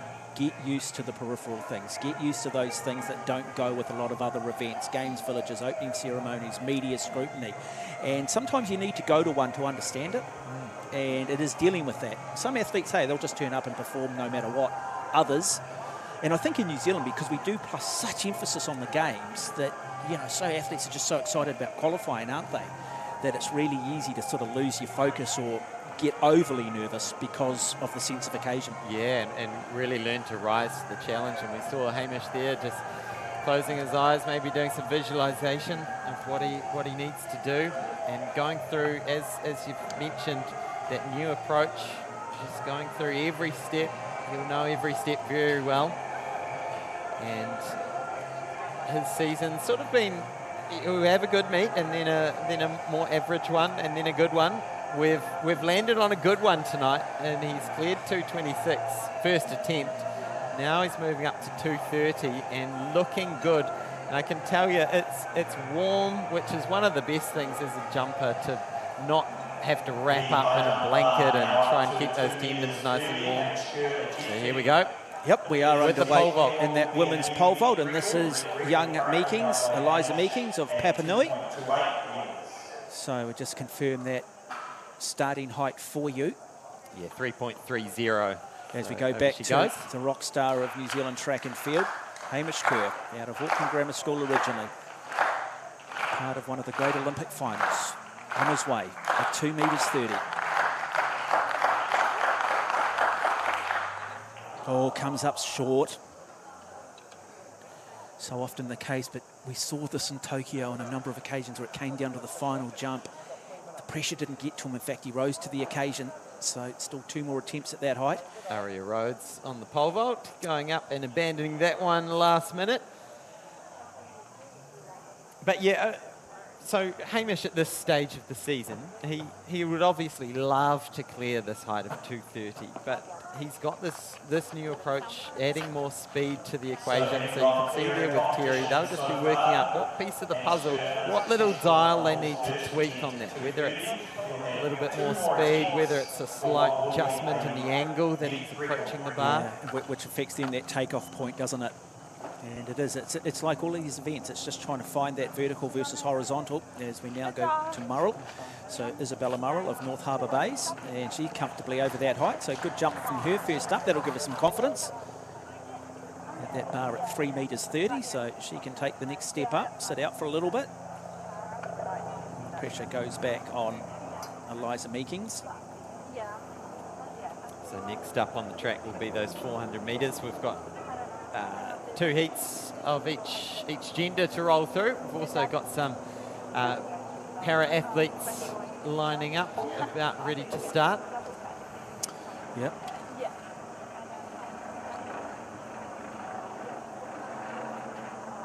I believe this is Hannah. We'll see. Yeah, Hannah Adai. So she is the reigning under 20 champion, PB of 370. I look at in fact, we're going to go to those men's 400 metres, so just confirming this is those athletes from the para-athletics, Jaden Movold, Charles Royal.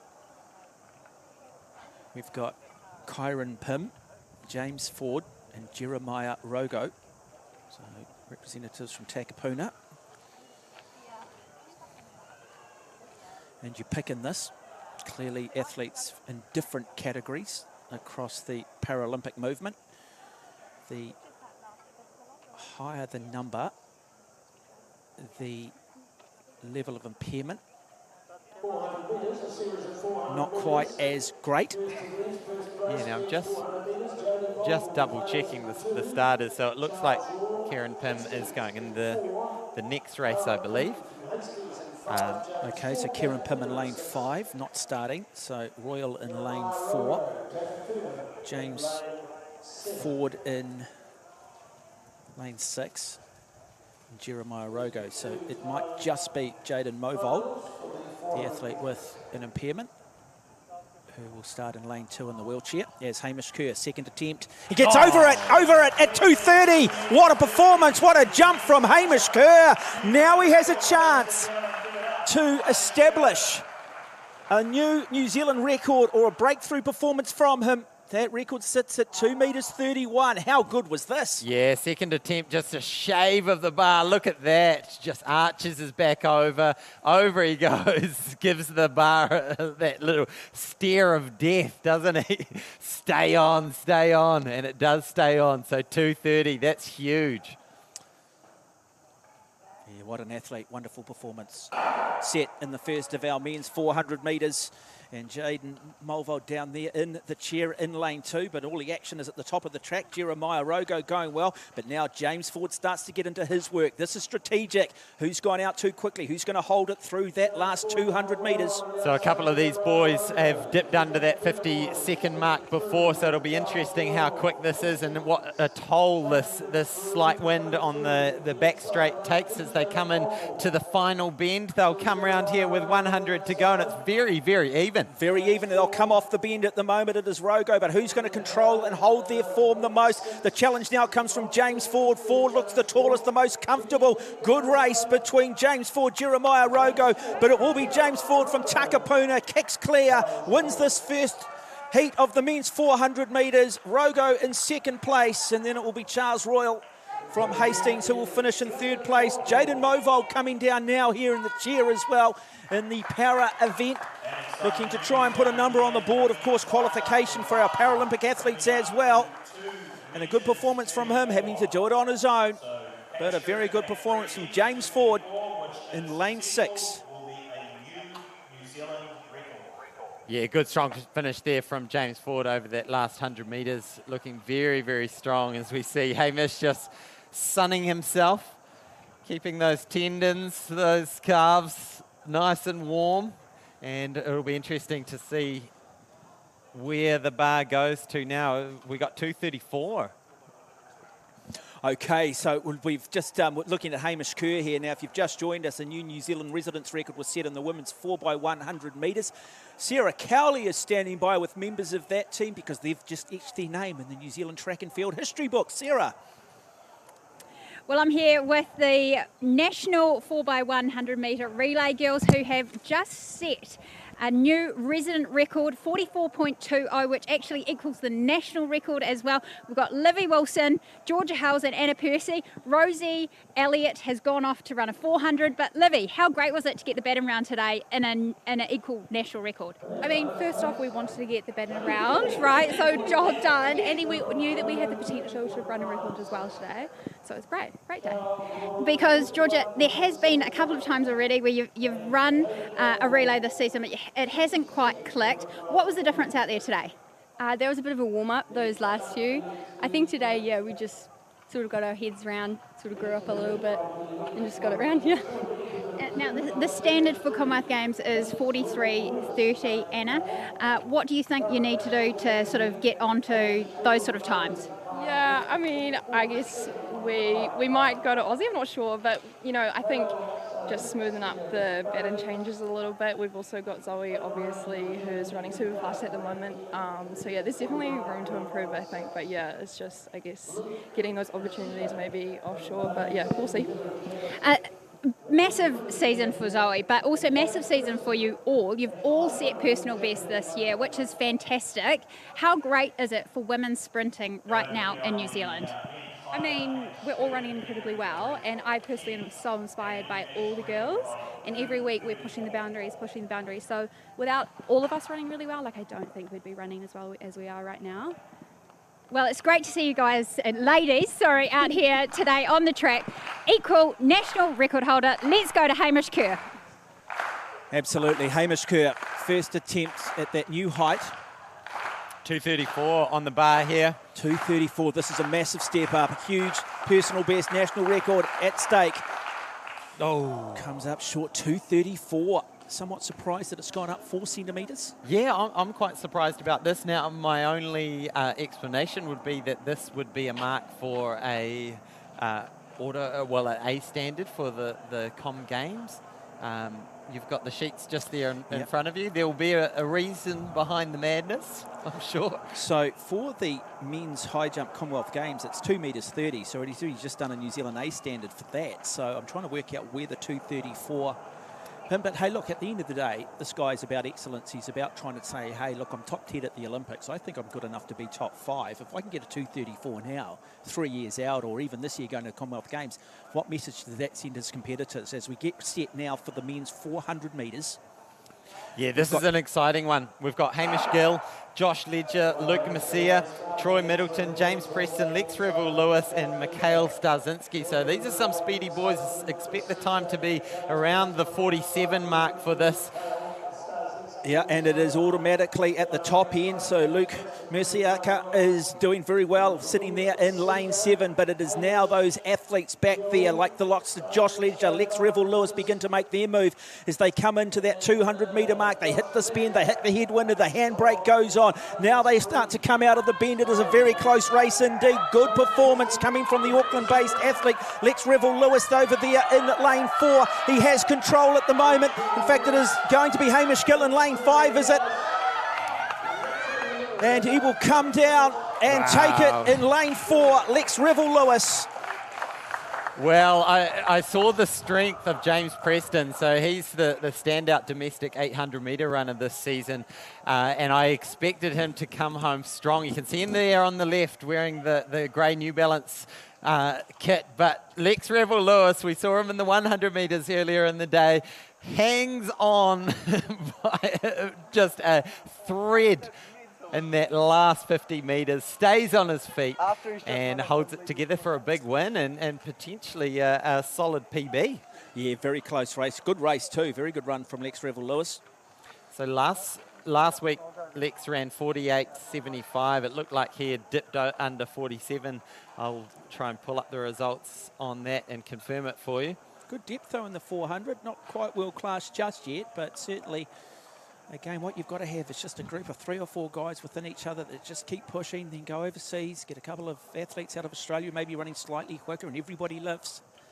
Yeah. Lex, he's only 17 years of age, and I've got in front of me 47.49. Wow, that's very good for a 17-year-old, isn't it?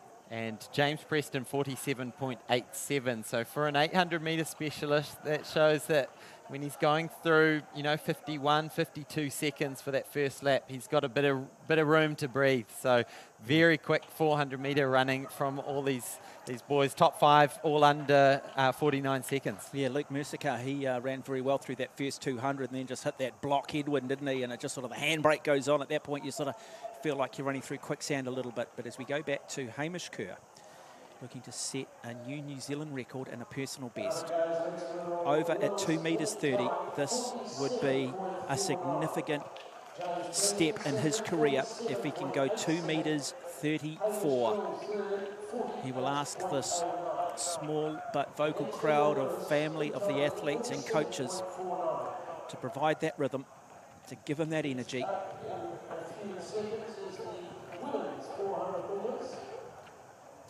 Two-time finals required for the women's 400 metres. The first of these is Kate Portland of Basin Run. I'd hate to sit at a poker table with Hamish Kerr because he shows nothing, he gives nothing.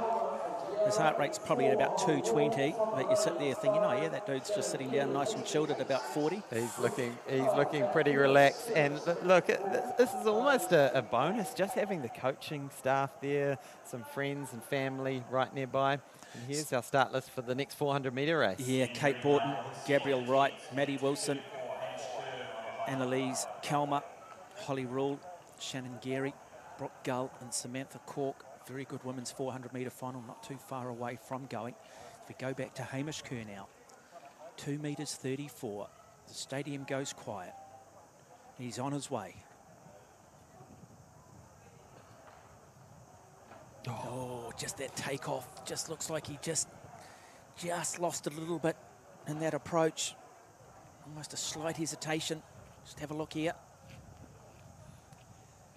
Yeah, so coming in with that faster approach. And let's see, yeah, it almost looks like he's jumping off a little bit further away from the bar and just needs that extra ounce of momentum to carry him over. But look, that's 2 good solid attempts. He'll have one more. Yeah, he'll have one more too. He's a smart guy. A number of athletes still just competing in this women's pole vault, the early stages of that final.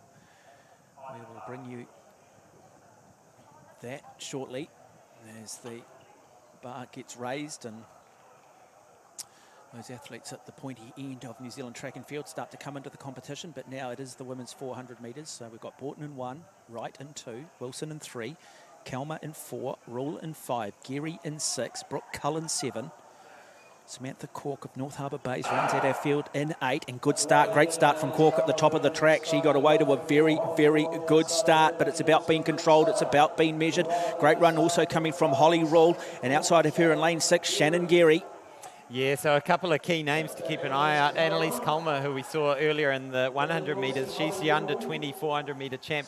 Also, we've got Brooke Cull, who was the 2018 senior women's 400-metre champ. She's coming back into form. She was part of that Com Games team that went several years ago to Glasgow in the 4x4 team. So it is Annalise Culmer by the looks of it as she comes around off the bend. Can she hold it, though? We know how quick she is, starting to tie up a little bit. Does she open the door for her opponents? Because on her outside is Holly Rule, but at the moment Annalise Culmer appears to have the strength. She's looking around. Now it gets tough. She's hanging tough. She'll come down. She'll win this women's 400. Really good race for second, third and fourth. It'll be on the outside. In second place will be Samantha Cork.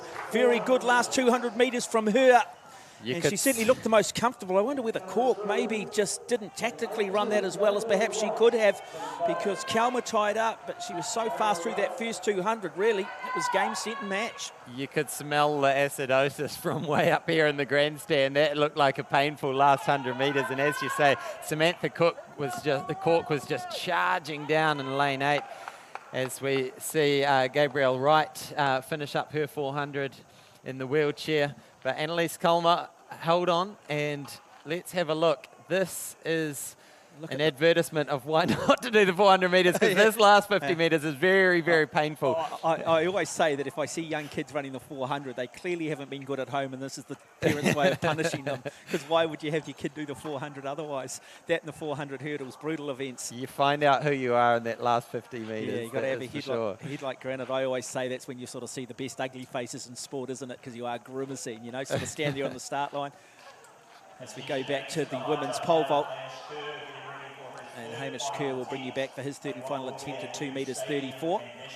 So the women's pole vault at the moment, we've got Eliza Meeking. She's clear at 350, one miss at 370. Isabel Murrell is clear at 350, and this is her first attempt at 370. And just knocking it off with the foot there. So a couple of adjustments to be made. Now Hamish Kerr, third and final attempt at 2 metres 34. Oh, improved jump, but not quite. Maybe just a little ambitious, but he'll be delighted in the fact that he went over 2 metres 30, the same height that he jumped in Tokyo. So Hamish Kerr, well, his trajectory continues upwards. He's still got a long time between now and July, plenty of competition, nationals to come. Then I'd imagine he'll start his overseas campaign, but for a guy who has made some technical changes this quickly, almost back to his very best, scary to think what he can do. Absolutely, you're spot on that with that, Mark. And almost, you know, I mentioned earlier maybe not enough speed. Potentially he sacrificed a bit of speed for the vertical with that last one, but that's 3 good attempts at 234, which would have been a new New Zealand record. So good to see him getting this experience. And here we have our medalists in the 400 metres. James Preston, used to standing on that podium in the 800. And there's young Lex Revel-Lewis. And congratulations to the winner of the men's high jump Meeking's missing that one. Eliza Meekins of Papanui.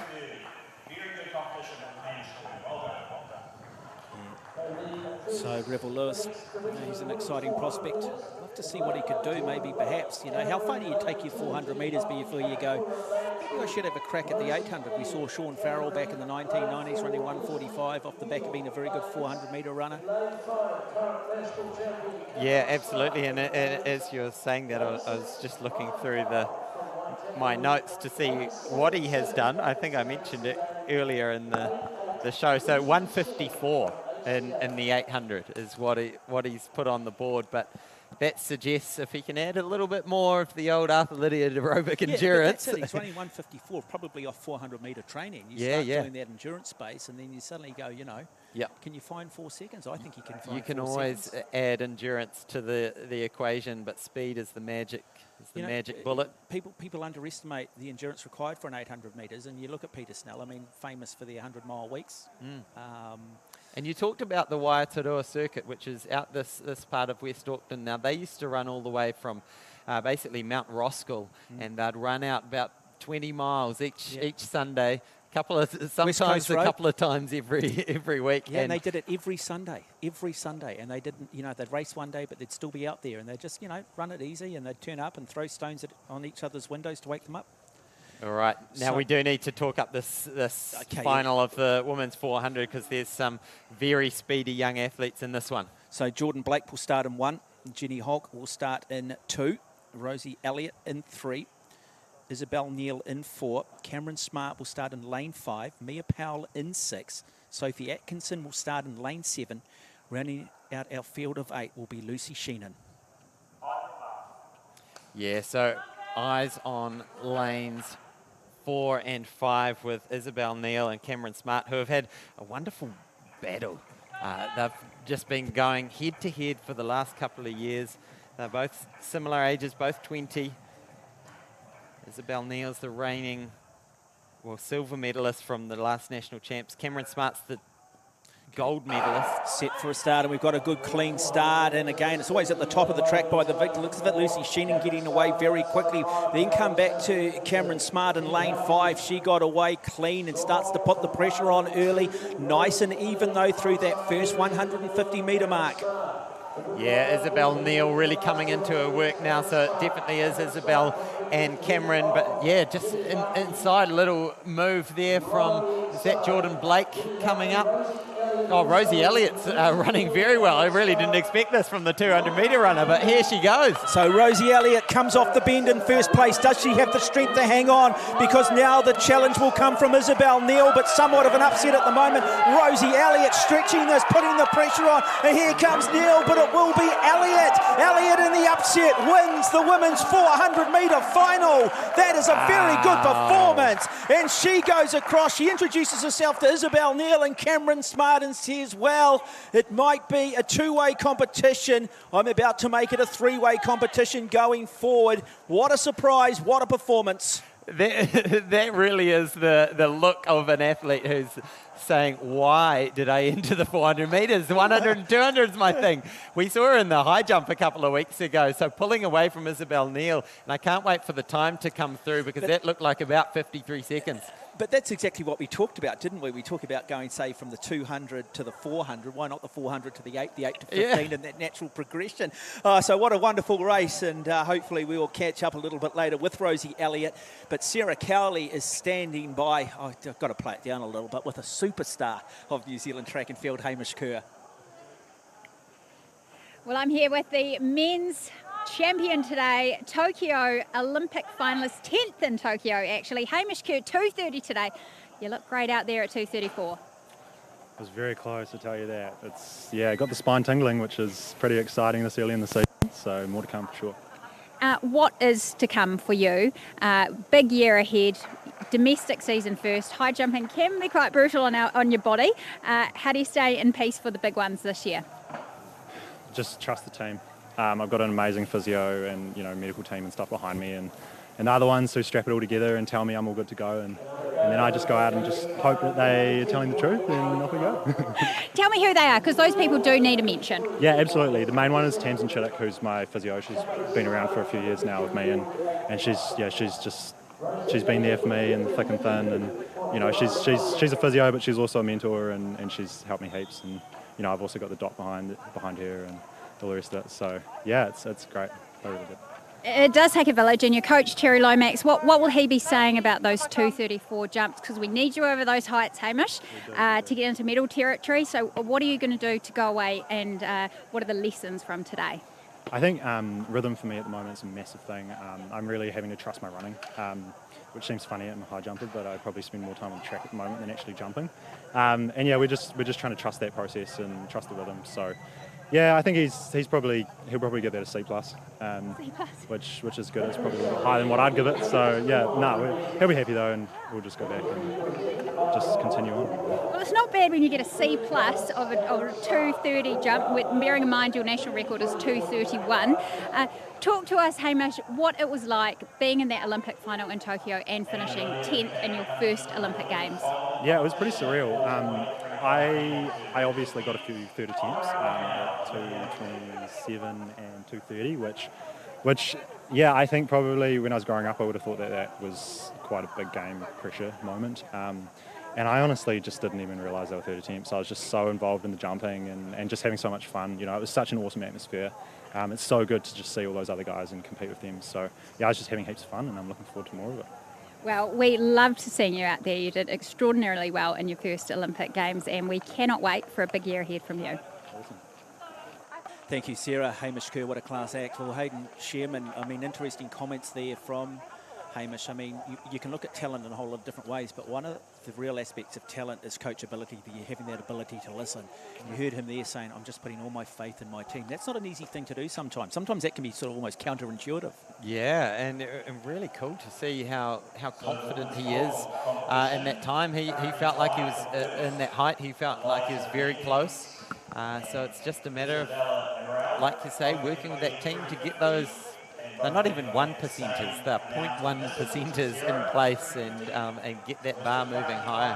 But brilliant performance from Hamish. Now I do have to round out that 400 metres because we had 52.99 from Rosie Elliott, which is an 8th all-time by Kiwis in the 400 metres. Isabel and Cameron both ran personal bests as well, so blazing fast 400. Yeah, fantastic. Now, Olivia McTaggart, on her way, looking to try and consistently jump 460. So much to like about that, but just didn't quite. Just wonder whether she needs to just set that bar just a little bit further back. Just have a look at this jump. You look at the amount of force she inputs into that pole. But that time just clipping that. Now I believe that was at 4:35, is that right? So 4 metres 35. She'll have 3 attempts at that. We will come back with those second and third jumps. You are watching the Sir Graeme Douglas International from Graeme Douglas Field in Waitakere. We'll take a wee break. We'll come back with more. Don't go away. Men's 5,000 metre final still to come.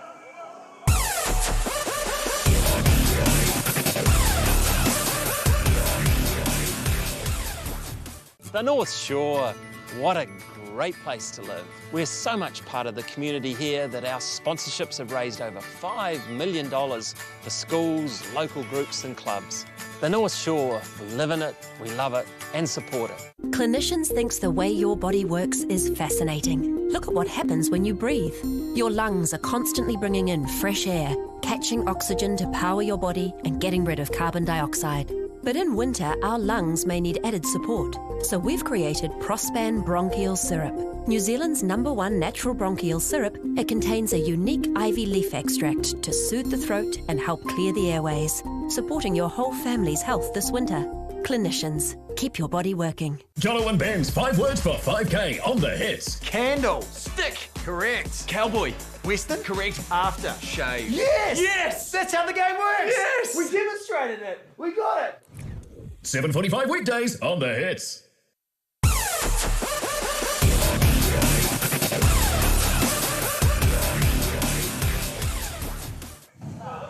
Welcome back to the Sir Graeme Douglas International Track Meet. You are looking at Olivia McTaggart, their third and final attempt at 3 metres 35, and she's comfortably over that. She is over at 4:35. She had 2 misses, and that's a big sigh of relief for her. We were talking in the break, actually, of how tricky it's been in the pole vault today. Yeah, it has been tricky. Yeah, it is. Moving to 4.45. I mean, there's enough components, aren't there? There are enough moving pieces in jumping. That last thing, you also then got to factor in the environmental factors, because you are dealing with just precision in terms of where you plant, where you take your run up. A little gust of wind suddenly just puts you out of fraction. Well, that affects everything else. Yeah, yeah. But good to see Olivia. She's been in great form this season. She's got a habit, actually, of, I believe she's improved her personal best every season for the last 5 seasons. It shows how consistent her work ethic is. And as we see there, Madison Weshi coming up very soon. But Olivia will be pretty happy, and we'll wait and see what the bar's going to. I would suggest Does she do a Hamish Kerr and 4:45. take a massive increase in height here? Or possibly. Her best this season, well, personal best is 460, so I don't know. Maybe you just go all out. She's won the competition. Yeah, now we recognise the women's 400 metres, and what a surprise there in the middle. Yeah, absolutely incredible. Rosie Elliott, we only called her in the last 100 metres. I kind of thought she was just going in this race as a little novelty. I'll add that to my bow. She did the high jump a couple of weeks ago, so there she is, climbs up onto the podium. But that time of 52.99, that's 8th all time in New Zealand. Now for a 100, 200 runner, that's phenomenal to just step up into a new event and post the 8th fastest time ever by a Kiwi. So this is Olivia, we believe. So new height for Olivia McTaggart. We will just try and confirm that new height for you. Comes from a gymnastics background, and I encourage anybody that's done gymnastics, if you think you've taken that sport as far as you can, take up pole vault. Great crossover. Again, gets the plant, plenty of power, great upper body strength, great jump, now starting to get into the zone. McTaggart, 4:45 is the height. So 4:45 the height, and she did it comfortably. Let's just have a look at this jump. Yeah, so after 2 misses at 4:35, well, she's got some room to spare over that. So she's found her rhythm, and often it is the way, as we see Caitlin Dorr in the shot put. Once you find that rhythm, then you can really turn that into some good performances. So this night is not done for Olivia McTaggart. We've already seen a new residence record on the women's 4x100 metres. We saw Portia Bing earlier today set a new record in the women's 400 hurdles. And so we've seen some very good performances. So these two athletes, on screen we've got Shannon Murphy, so she's one of our junior para shot putters, and then we had Caitlin Dorr, who's the more established two-time Olympian, Paralympian. Now the youngster, Shannon Murphy, is going through and picking off all of Caitlin Dorr's junior records, so it's great to see the youngsters coming through. Going for the... lot to like about that throw. Lot to like the way she carries and holds a shot. Technically very good, understanding that they do have a level of impairment. So there's our high jump winners. Good to see Rafe Quio joining those boys on the podium. And what an experience to stand next to Hamish Kerr. Yeah, you wonder too, we've just seen, we talk about Madison Weshi, who we're going to see shortly in the shot put, very much part of the legacy of Dame Valerie Adams. Well, Hamish Kerr, what sort of legacy does he leave? Young men watching that, young kids watching that, high jump. Is high jump going to be the blue ribbon event? Are we going to see Olympic medalists in the future in the high jump? Who would have thought that 10, 15 years ago? I mean, who would have thought in the 1990s that one day we'd be winning medals in shot put, pole vault at the Olympic Games? Sports traditionally dominated by the Eastern Europeans. As we now go to Maddie Wilson. And again, plenty of height. Not a bad first up throw. Okay, now we've got the winner of the women's... Yeah, Rosie Elliott with Sarah. So, Sarah, if you're listening, love to hear from Rosie. Well, I'm here with the talented Rosie Elliott. She's won the 400 today. She's second in the 100 to start the day, 11:37. Just a fraction over the legal win, so not an official PB, but she's come out and, pretty close. She smashed her 400, 52.99. How was that? It was really difficult. I don't think I really noticed, but it was quite windy along the back straight, and sort of, I didn't really notice till I came into the third 100, and it was like, oh, legs a bit tired. But no, it was really cool. It was a lot of fun. Well, fun's one way to describe a 400, but... I feel like it's fun now. 5 minutes ago, it was not fun. No, it wasn't. Also, you fitted in the relay, an equal national record, a new New Zealand resident record. How great was that to get the batting round for the women today? Oh, it was fantastic. I mean, that's our first time successfully getting it around this season. Really good to just get one in the book, especially equaling the national record. And fingers crossed we'll get over to Australia to again and maybe sneak under that 44. Yeah, no, it was awesome. And you've got now a choice of really events that you could potentially line up at the Jenny and Holmes Track and Field Championships, National Championships soon in a couple of weeks. What do you think you're going to do? So I did my entries last night. I've entered the 1, 2 and 4, which when you look at the program is hefty.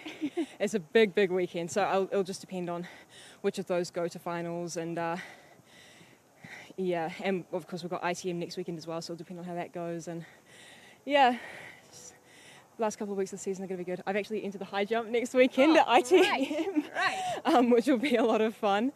But yeah, I'm really excited for Nationals. It's obviously one of my favourite events of the year. Yeah. Well, it's great to see you out here, Rosie. A big day for you on the banks. 11:37, 52.99 in the 400 to win that. Behind Isabel, Neil and Cameron Smart, who also set personal best, which is great, and then the relay. So I'm sure you've got maybe a multi-event background coming, maybe an itch wanting to be scratched. But it's great to see you out here running so fast today. Back to you guys. And so Rosie Elliott, what a remarkable athlete. So she's entered the 1, the 2 and the 4. Hate overachievers. I tell you what though, when she tunes up the 400, she's going to have a big target on her back now. She took everybody by surprise today. Now she's got to suddenly deal with the pressure. You're watching the Sir Graeme Douglas International Track and Field meet, the women's shot put. That is a look at that starting list. Caitlin Dorr, Kate Haley. And then we've got Shannon Murphy, Natalia Rankin, Cheetah, Madison Weshi, and also rounding out that we've got Maddie Wilson. And just having a look here at Caitlin Dorr, who is an experienced Paralympian. And so great to have her competing with the able-bodied athletes as well. It's just such a...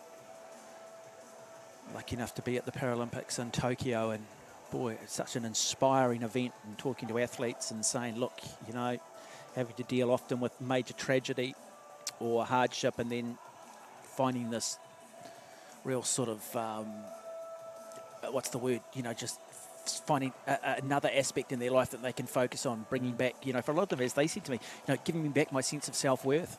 Yeah. And so Shannon Murphy, young up-and-coming Paralympic athlete. Like I say, I quite like the way she technically looks very good. She, you know, get her in the gym and just try and build her upper body a little bit, and the improvement on her could be remarkable. Yeah, she does well with that glide approach. So lefty, the same as Caitlin, but Caitlin obviously going for the rotation. And there we've got Olivia McTaggart. She's got one more attempt at 4:55. So a reminder, her personal best is 4:60. Which she set back at the Potts Classic in late January. So she's in good shape this season, best shape of her life. So it's interesting just watching the athletes at the Winter Olympics doing a lot of those, like ski jumping. You sort of ask yourself, how do you learn to do that? And I've always thought the same about pole vault. How do you start to become a pole vaulter? Because at some point you're going to actually fall from a pretty high height, aren't you? You do what I do, and when no one's looking, you go and pick up a pole and give it a whirl at the track. No, find a good coach and do it properly. But yeah, it's one of those technical events that there's a lot to it. So, and here we go, last attempt at 4:55. Representing New Zealand Commonwealth Games back in the Gold Coast in 2018. I'd love to go to Birmingham on her way. Can she do it? Good plant, plenty of upper body strength, just comes up short though. So her competition, but she'll finish still with a very good jump of 4.55 meters in conditions that I think we can describe as rather tricky. We've seen a lot of the field events at this end of the track really struggle with just the blustery conditions at times. Yeah, I think it's just that sort of swirling wind. There's a wind sock right near the runway, and it just seems to go in every single direction. But there's Madison Weshy, 6th place at the Olympics. Good to see her in the shot put circle. I think that's the first time today. That was a red flag foul, so we can save the measurers a little bit of work there. But she'll be looking to pepper the limestone around that 18-metre mark, and there's a summary of the women's pole vault.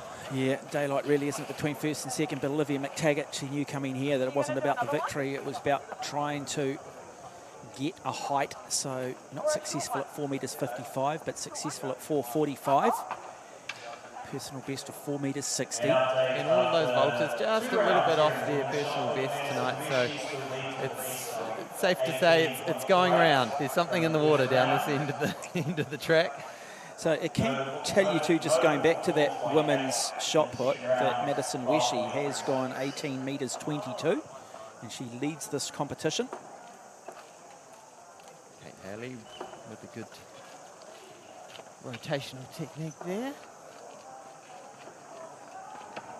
So this is their third throw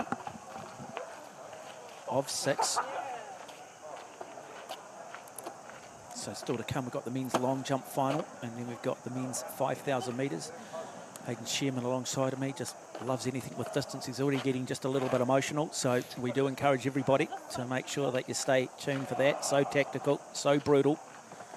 Now to round out where we are at with the shot put competition, Madison Weshy is in the lead with their 18.28, so a good opener, and then a foul in the second round. So we're into the third round. Kate Haley, who we saw earlier, has got a 12.47. Caitlin Dorr is sitting in third place with an 8.65. In third place is Maddie Wilson, who we've seen a lot of today in 10.60. She's the heptathlete. And then on screen, Shannon Murphy with a 7.13 best. Yeah, we should just reinforce too that Caitlin Dorr, Shannon Murphy are members of the New Zealand Track and Field Para-Athletics program. So Dorr has competed at 2 Paralympics. Shannon Murphy looking to try and get on those future teams.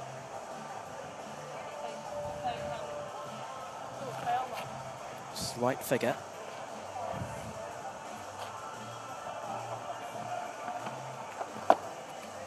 It also just shows, though, with good technique, what you can do if you don't necessarily have that sort of natural size.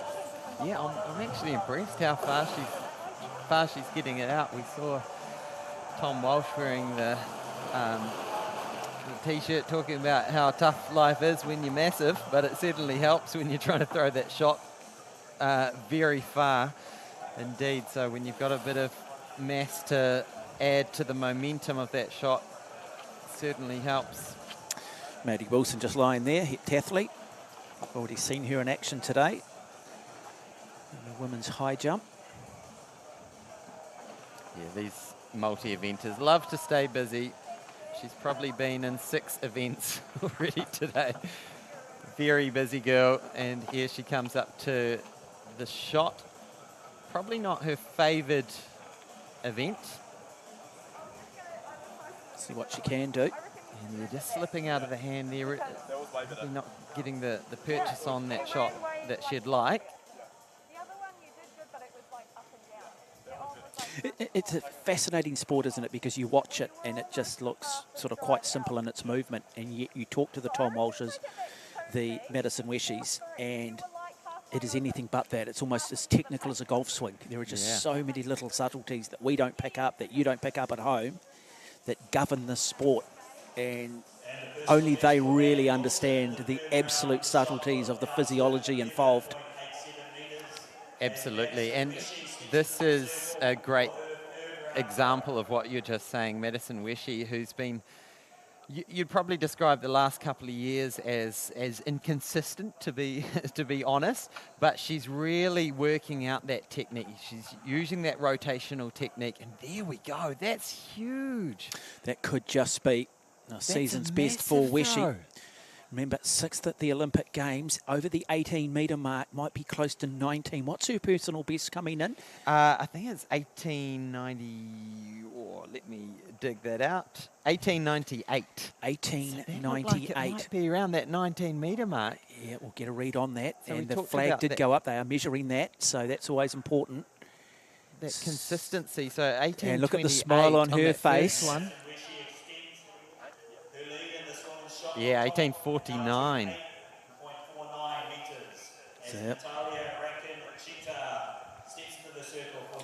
So very good performance from the rising star of New Zealand women's shot put. Very much part of the legacy of the great Dame Valerie Adams. We'll be back with more shot put. We'll be back with the men's long jump, the men's 5,000 metre final. You're watching the Sir Graeme Douglas International Track and Field Meet.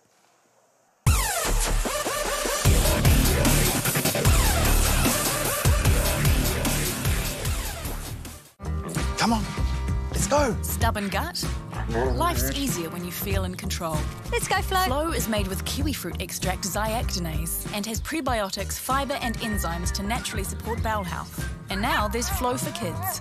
Jono and Ben's 5 words for 5K on the hits. If your 5 words match, you stash the cash. Yes! First word, candle. Stick, correct. Champagne. Cork, correct. Yes! It's a fun game. Cowboy. Western, correct. Barbecue. Tonks, well done. Power. Lifter. Ding, ding, ding. You won $5,000. Oh, I don't know. You don't win because you're hosting. Yeah, this is just an advert. 5 words for 5K with Jono and Ben. 7:45 weekdays on the hits. Hi, I'm Martin Cooper from Harcourt's Cooper & Co. The North Shore, what a great place to live. And our auction success rate is the best on the North Shore. So come and see us and we'll talk about getting the best results.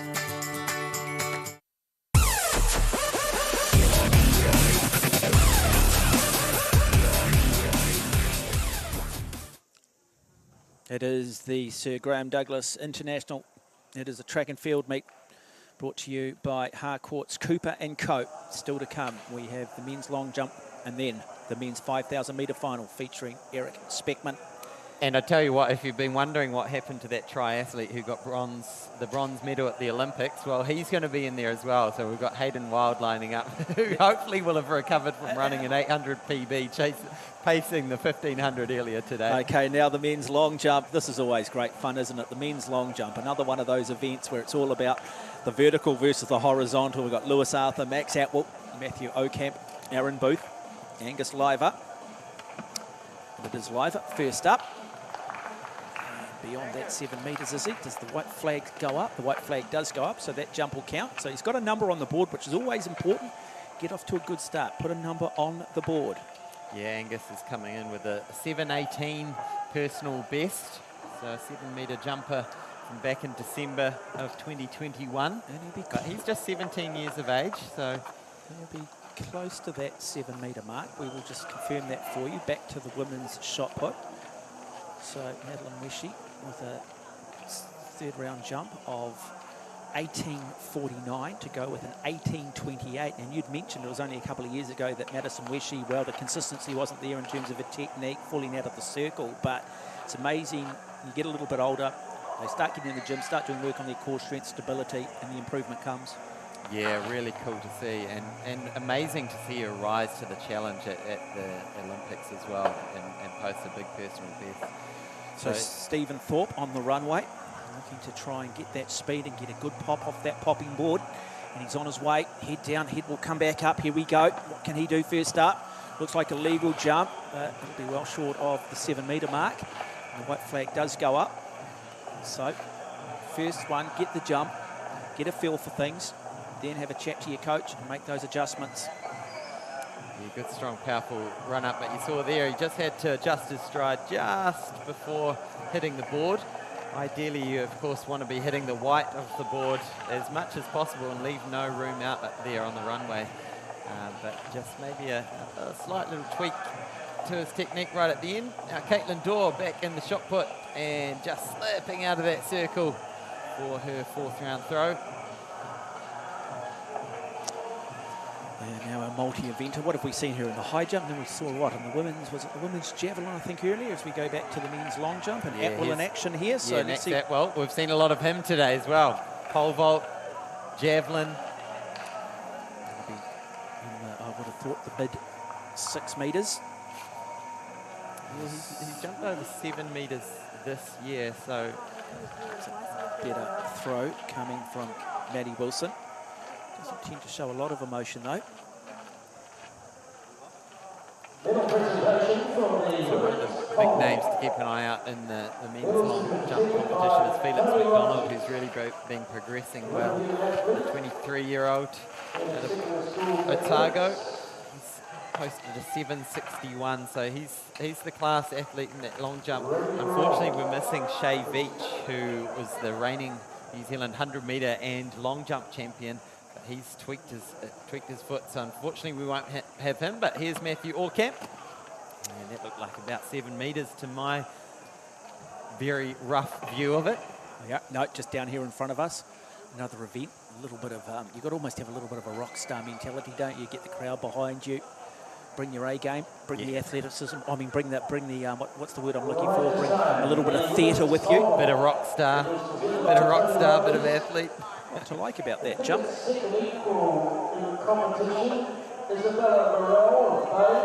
now Rankin cheetah and outside, so that'll save the measure as a job. So Natalia, she's one of our really promising juniors. We've got a wonderful crop of young women in their teens who are coming up and really following in the footsteps of Madison Weshy. And you wonder whether Natalia Rankin Cheetah is a little bit, say, where Madison Weshy was a couple of years ago. At the moment, inconsistent, but hopefully in time she corrects that, as we now have a look at Ethan Phillips in the men's long jump. And back to Weshy now. So 18.49. And that's a good throw again, so real consistency coming now. That might just be the best throw of the day for her. Very good looking throw indeed. So she's got an 18.28 in round 1, then an 18.49 in round 3. She's looking really strong tonight, and I'm loving the attitude she's bringing for the first meet of her season. Obviously last year was a big year for her, so she'll be a major contender at the Commonwealth Games if she does get picked and she does go there. 18.38, so just better than that first round jump, or first round throw, not quite as good as that third round throw, but certainly consistency. Now we see Ethan Phillips. In fact, it is Felix McDonald, who you talked about. And what does Felix do? Does he go beyond 7 metres? And the white flag, so hits that popping board. Let's just have a look here. Yeah, good solid opener, wearing the speed suit.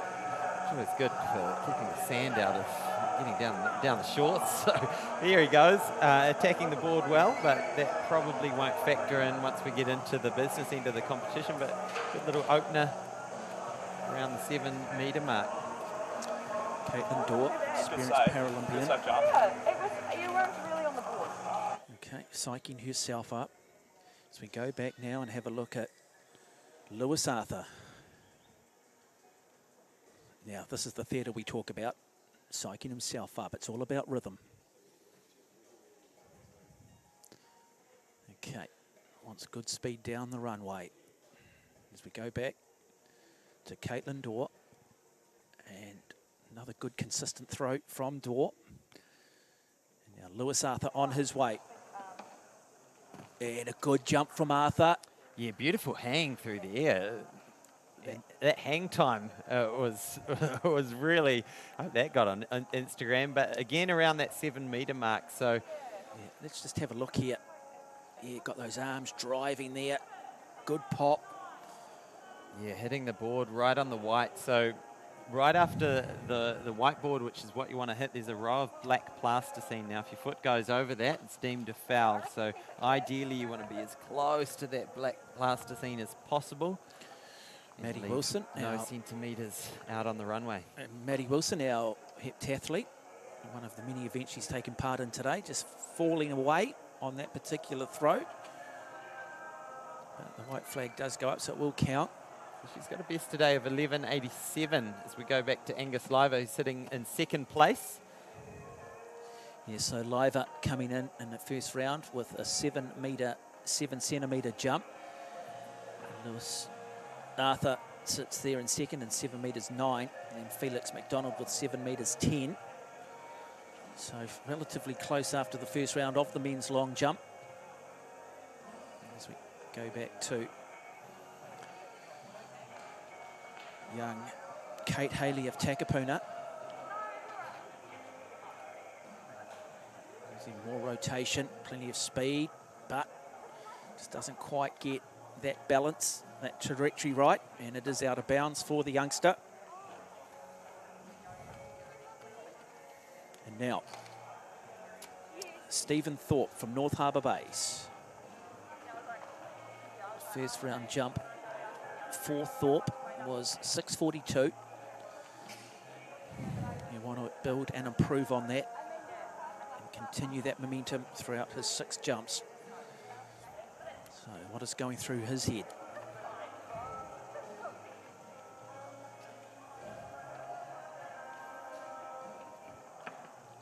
Oh, well short on the popping board, but a good jump.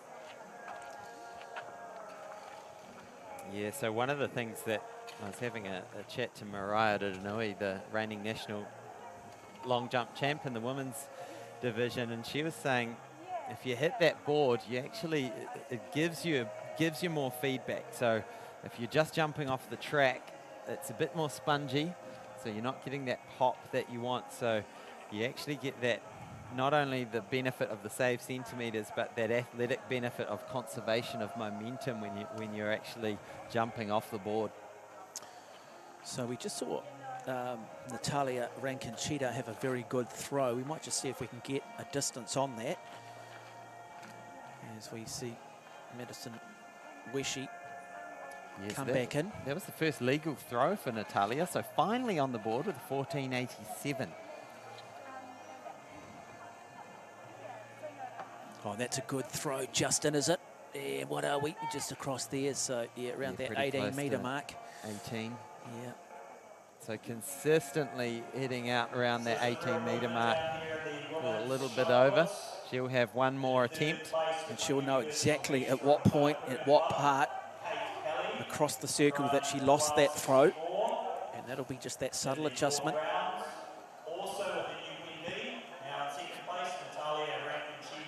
So new personal best for Natalia Rankin-Cheetah of 14.87. So great when you can turn up and throw a personal best. Yeah, really cool. And so she'll be using the senior implement, which a lot of these juniors will oscillate between using the lighter junior implement and then going up to the 4 kg senior implement. So there's a few little changes that those athletes will need to make. And back to the Matthew Orkamp. Yep, back to the men's long jump, which is going on. We've still got the men's 5,000 metre final to come. Don't want to miss that. Hayden Wild, the triathlete, who's actually a 13.29 5,000 metre runner, is in action very early in his season. Yeah, and Eric Speakman had a great 5,000 metres last year. Went over to the States and dropped a 13.22. And he has already run the 1,500 metres, hasn't he, this afternoon? So it's whether or not he does front and whether he can actually back it up. And that's where the mileage comes in, that ability to recover between events. Absolutely. I'm just looking around to make sure that he is warming up, and he is there. So that'll be interesting. Well, does he play a team role? Are we going to see team tactics? Is there somebody in the bunch that says, hey, you know what, Eric, maybe just work for me today. Maybe just spoil things up front as we go back to the men's long jump. Yeah, very cool event. New Zealand leader this year with that 7.61 personal best. He's certainly the hot talent in the men's long jump this season, now that we've got Shay Veach sitting on the sidelines, who did a 7.80 back in December. So it gives you an idea on the trajectory that Shay was on before he twinged something in his foot. But here we go, Felix McDonald zipping up the suit. Now, McDonald about to launch himself down the runway. The big fella, the form athlete, plenty of speed. Oh, well short of the popping board, over 7 metres, but he won't be happy with that. You talked earlier there, Hayne, about getting that pop off the board versus the pop off the track. We won't get a close-up of it, but watching it, we might just have a look here. Just have a look at that point here, that leading foot. Oh, we don't quite see it. And I was just looking at the flags after he did that, and almost swung round to a headwind. It would be interesting to see what those readings are. We're not getting them in our comments booth here, but I wonder if that might have just been the difference. It's been a tailwind most of the time. Well, we did talk about that as we go. We'll just go back to the women's shot put, and this is Kate Haley in her final round. Final round, and just again out, just falling away to one side again. So she'll finish with a best of 12.64. And plenty of height on that jump. But does that equate to distance? And they're just deciding whether it's a legal jump. Just double checking that plasticine.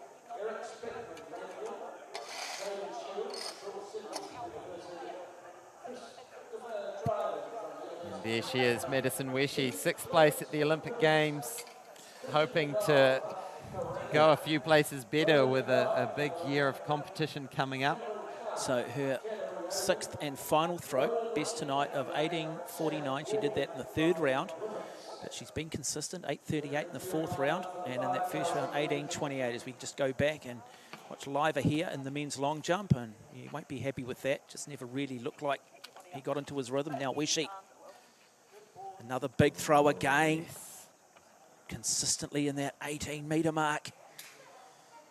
I'm about to bring you the men's 5,000 metre final, and I'm going to get you, Hayden Sherman, to take us through this because you're frothing at the mouth. Yeah, definitely. It's always great to end with a 5,000 metres, 12.5 laps of the track. So there you can see Cameron Clark, Luke Clements, Ronan Codier, Christian Duval, Chris Dryden. I'll look up my start list to run through the rest of them. So we've got Cam, oh, there we go, thank you. Eric Speakman, Caden Shields, Christopher Dryden, Luke Clements, Christian Duval, who I mentioned, Ronan Codier, Cameron Clark, Ronan Lee, Sam Walden, and I also missed out Michael Sutton and Jacob Pretty. Okay, so 12.5 laps of the track, and we are underway in the men's 5,000 metres. Now, Hayden Wild, the triathlete, the bronze medalist, he's already pacemaker the men's 1,500 metres. He is sitting across in the fluoro yellow shirt there, currently sitting 4th, so Olympic medalist in this field. Monk looking to try and just take things out, dictate terms early. Have we got a pacemaker? We will find that out shortly. We'll get some splits on it. But automatically you can just sort of see it is just strung out a little bit, which suggests the pace is on, but they might just have a look when they come through that first 200 metres and go just perhaps a little bit quick. Might just want to put the handbrake on, and we are starting to see that. So that was 13.20 pace at the 200 metres. Usually goes out reasonably quick at the start. So we'll wait and see how this plays out. There's some speedy athletes in this field. You can see Cam Graves out there, former national cross-country champion. He was in great form for the Auckland Marathon, running his first marathon, and hit halfway in, I think, about 67 minutes, and then blew to pieces after that and ran 2:27 for a 3rd place. But he's in good form, and it'll be interesting how that marathon strength converts. It'll be interesting to see if they do try and keep this relatively even too. Some athletes don't mind the surging and the slight changes in pace, but a lot of these athletes at the moment just happy to sit back, be comfortable. Often it's the athletes you're not talking about through the first sort of 7 or 8 laps that end up ultimately coming through in the last 3 to 4. So now the pace has just dropped off, looking relatively comfortable. Now top 4 runners at the moment. So we've got Max Atwell there.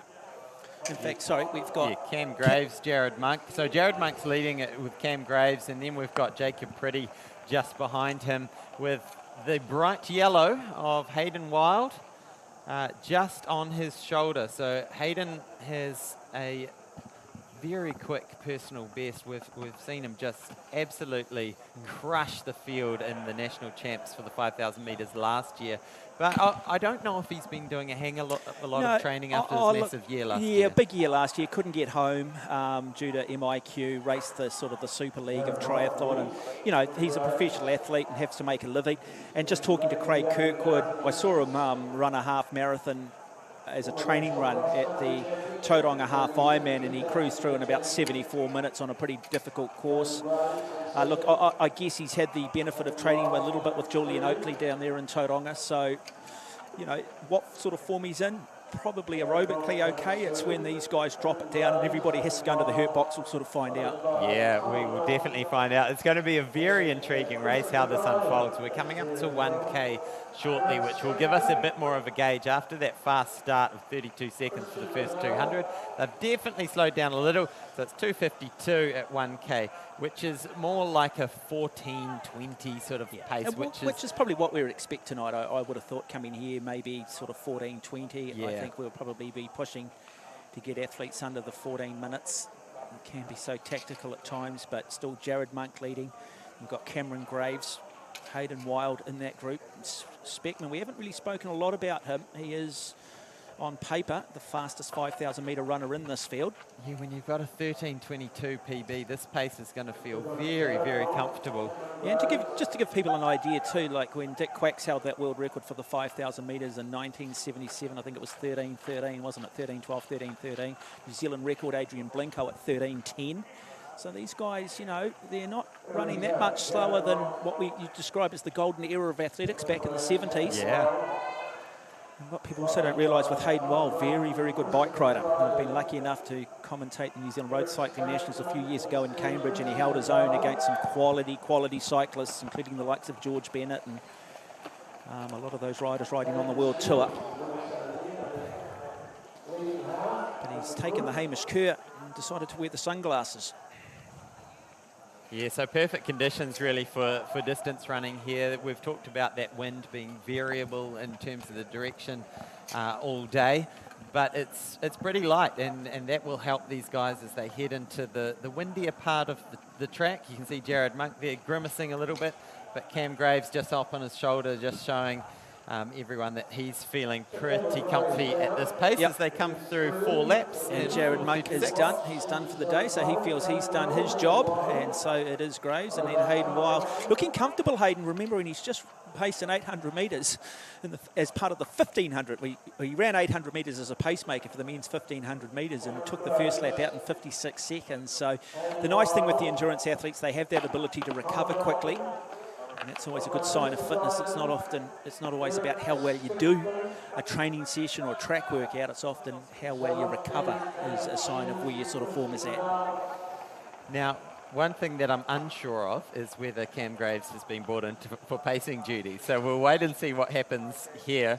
But he's certainly gone intentionally to the front, whether to make this pace honest, because he's now the marathon runner in this group. There's also Caden Shields back there a little bit further. So he represented New Zealand at the 2019 World Champs, where he finished up in 30th place. So you can see just the black singlet there in the middle, behind Eric Speakman wearing the Napier Harriers top.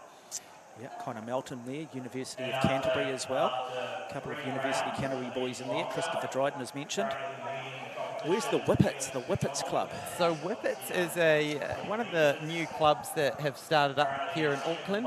So we see a few little groups around New Zealand forming, and you know, the girls talked earlier about the Bays Babes out of North Harbour Bays, and there's these training groups that are forming around the country. I mentioned Hayden Wild down in Tauranga with Sam Tanner and Craig Kirkwood and all that crew down there. So there's these great little groups forming. So Whippets is one of those. They've registered as a club, and they've got a cool little racing strip with the white and pink. Got to say, looking at this field at the moment, I'm not a big one at looking at facial expressions. I always think you've got to look at the form of a runner, how much head movement, how much upper body movement. At the moment, though, and I'll be honest, you know, I come from a triathlon background myself. Hayden Wild looks comfortable for a guy who, you know, by all accounts has been enjoying, I guess, some of the adulation and stuff that goes with winning a medal at the Olympic Games, and just been taking his time getting back into it, because this time last year he was racing every week, and, you know, when he ran 13:29, it wasn't unexpected. Yeah, he had just such a busy calendar year from when he went for that 1 hour attempt, which must have been about October or November 2020, and then right through to the Olympic Games and the Super League Triathlon. Just the work that he's put out over that calendar year is phenomenal. So hopefully he's had a bit of a refresher. Connor Melton here with the long hair, looking like Walker of 1976. What can you tell us about him? I don't know too much about Connor, to be honest, and I'm going to have to go through my little database here to see what he's run. He's been one of those, you know, consistent performers, like Chris Dryden wearing the University of Canterbury behind him. So you know, consistent top 10 performer at things like National Cross, but I'll have to do my research on Connor. Yeah, there is just a bit of a gap starting to open up here, so it is just starting to come apart at the back, and it is the man, Graves, who just continues to drive this. Hayden Wild sits with the Melton hanging tough, Dryden in a bit of difficulty. Duval's going to need to make his move. He looks comfortable, but does he believe in himself? So a field of 14 is going to be quickly reduced to 2 by the looks of it as we get to that critical end, that critical threshold, as we come through close to that 3,000 metre mark. Yeah, so I've just looked up Connor's stats. He's got a PB of 14.19 set a couple of years ago at the Night of Fives in Auckland. So certainly he's on pace to at least get close to that. But can he stay with these speedy 2 guys up front, or is he going to find himself in no man's land? Yeah, first sign maybe a fatigue there, just having a wee look at the face there of Hayden Wild. He had a wee look over his shoulder, just saw a little bit of discomfort perhaps. So Graves, though, happy to control things, happy to dictate at the front. He likes running from the front. Some athletes feel more empowered in doing it. Others happy to sit back. You can get about a 6% drag coefficient by sitting in a group, sitting on behind another athlete. But some athletes just like to empower. Graves looking comfortable, though, staying nice and tall, good form at the moment. Yeah, Cam Graves looking very comfortable, and Hayden Wild having a nice, like you say, a nice windbreak in front. You can see the height difference there. It's this part on the track, and there he goes. Yeah. So he pulls out. So now it's Hayden Wild, the bronze medalist from the Olympic Games. He's on his own. So Graves was doing some pacemaking work. Strategic. Now, does Hayden Wild have the miles and the legs? Does he have the training to hang on here? It's all very well. 5,000 metres, they say. 4,000 metres of hope, 1,000 metres of truth. We're not too far away from approaching that threshold. Absolutely. So Hayden went through the 3K at 8:32, which suggests that time of around 14:10, 14:15 should be on today. Well, Craig Kirkwood, his coach, will be sitting in Tauranga watching this particular feed. Commonwealth Games runner back in 2002. Not just a wonderful track and field coach, but arguably New Zealand's best triathlon coach as well. And part of his stable, Hayden Wild. This would be a bit of a turn up for the books, because he really was only down at this meet to pacemate. That's where he sort of felt he was at for the 1,500 metres. Absolutely, and I'm pretty sure he ran an 800 metre PB as he went through in 1:57 for that. So Hayden Wild looking very good. Now I can tell you Eric Speakman has pulled off the track, so he's just done 3K and withdrawn, so feeling the effects of that 1,500 metres, understandable. So he had a crack at that 1 hour record. And so we know that he's used to running on his own. He's going to come down, he'll have 3 laps of the track to run, so 1,200 metres, but still looking comfortable. Look at the form, nice and relaxed upper body. This is always an encouraging moment as a distance runner when you start getting close to that 1K, because the number of 1K reps Hayden Wild has done in his life, he's done a fair few, and he'll know how to close nice and fast over a 1K, knows what that feels like. And look, I know that a lot of athletes for a long time looked at triathlon as cyclists looked at triathletes and said, well, look, you know, they're sort of really the masters of none, good across 3, but not really the masters of anything. But that has now changed, and I always remember when Hamish Carter was training in Pau in France, in the lead up to Athens, and he was over there with Dale Warrender, and I think Dale even acknowledged that Hamish Carter was running absolutely brilliantly. Hamish Carter was as good as any runner in New Zealand leading into those games. And I think what people might underestimate is just the extra aerobic capacity that you do get, particularly from the swimming side of the sport.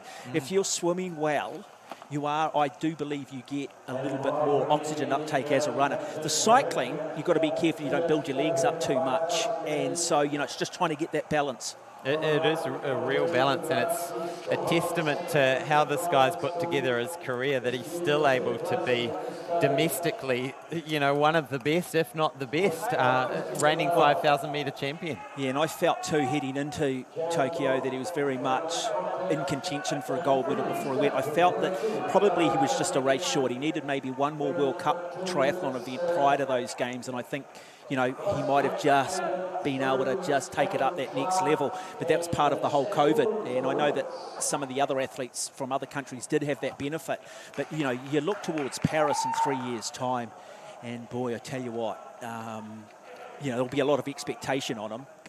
Yeah, it could be one of the great moments. And him and Alex Yee looks like it's the rivalry that's really coming on. You know, we had Gomez and the Brownlees for so many years, and now it looks like it's Hayden Wild and Alex Yee is the next chapter coming through. But you go back to Alistair Brownlee. See, people forget he was a 28-minute sort of 28-10 guy over. You know, wonderful runner in their own right. So you've got to be complete these days. You know, you can't win the race in the swim, but you can certainly lose it. But it is a running race, and that's why this guy who leads this race is so good. What a remarkable performance. He's just cleaned this field out, Hayden Wild. He'll get the bell lap, and you are looking at an Olympic Games bronze medalist at just the age of 24. One hell of a swimmer, one hell of a cyclist, and now establishing himself, certainly domestically here in New Zealand, is arguably the best 5,000, possibly 10,000 and cross-country runner. Clearly, there is some real depth overseas in the United States at the moment, but domestically here in New Zealand, this is your guy. So scanning back through the field, we've still got Connor Melton sitting well in second place, and then it's probably another 50 metres back to Christopher Dryden. But at the moment, 200 metres left to run. It won't be a personal best, but it'll be a very encouraging win for Hayden Wild after the blistering pace that he set for the 1,500 metres. Well, what an absolute class act. He'll come down. He's got a personal best of 13:29, national 5,000 metre champion, unofficially New Zealand cross-country champion, Olympic Games bronze medalist in the sport of triathlon, coached by the great Craig Kirkwood. And on his first return to serious competition in this country, he takes out the Graeme Douglas International men's 5,000 metres in a dominant display. What a year ahead for this young man. What a performance. Can he believe it? Here's Connor Melton for a really well-deserved second place as well. And well, there's Christian Duval actually snuck up without me noticing. Chris Dryden will take fourth place. Now, we do need to talk about Christian Duval because he's just a youngster. I believe he's only 17 years of age, and he was a surprise winner at the National Secondary Schools cross-country champs last year. So that's a really fantastic time and place for Christian Duval, so that'll be encouraging for him. Yeah, well, that's great. 17, did you say? You know, it's incredible, isn't it? And then you get, and what we're actually seeing is for the 17-year-olds, with what we've seen overseas, with the likes of Theo Quacks and that group of New Zealand runners currently in that collegiate system, we're getting it right now in terms of the universities we're sending our athletes to, which in the past, 20 years ago, wasn't always the case. Absolutely, and it's one of the. It's a shame that we have to lose athletes to overseas, but like you say, we're finding out what schools, what colleges, and there'll be coaches watching to the stream to see what young athletes are coming through, and yeah, certainly choosing the right college, choosing the setup that has the long-term approach is the wise way to go for these young athletes. Yeah, so I'd say middle distance mile running at the moment. Nasiah Pretty adding a sub-4-minute mile overnight in the United States.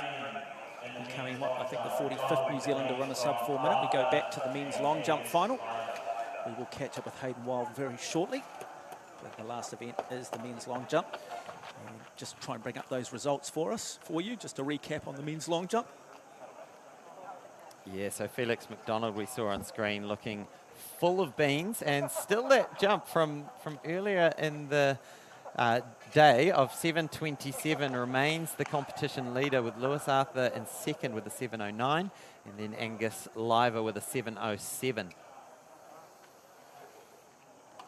And here we are, the rock stars of, well, they like to think they're rock stars, don't they, the long jumpers. I might be being a bit harsh. There we go, just looking at that second round jump of 7:27 as we see Thorpe in action, and just decides to run through the pit this time. And so, pretty disappointing. So a very interesting series of jumps from Stephen Thorpe with the North Harbour Base Club. 6:42 for the first round, 6:42 for the second round, 6:42 for the third round, and then 6:44 his best today in the fourth round. Well done, Stephen Thorpe. And now, Camp.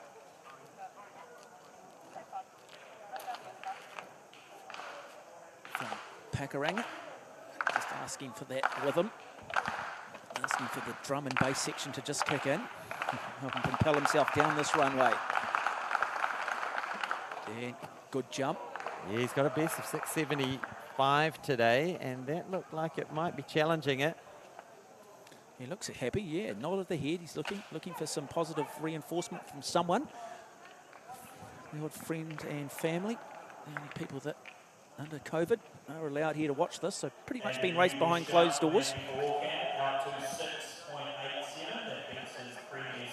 6.87. And it is a personal best. So Matthew Allcamp just jumping a personal best, so well done to him. All about progression at this age. Now we go back to Angus Liver of Palmerston North.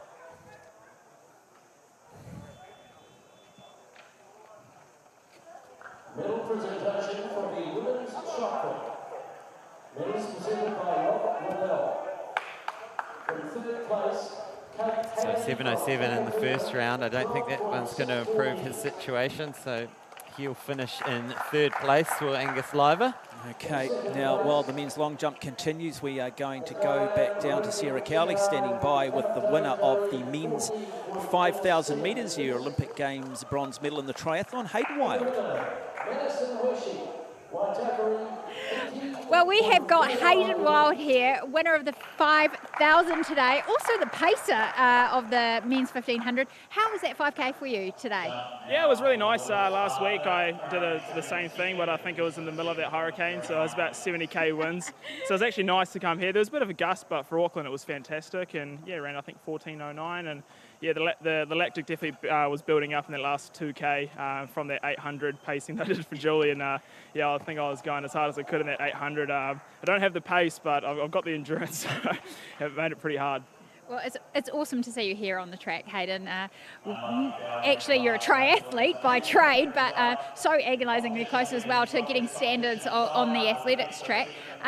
Let's relive Tokyo, because it was one of the moments of the game. Our first medal at Tokyo, bronze in the triathlon.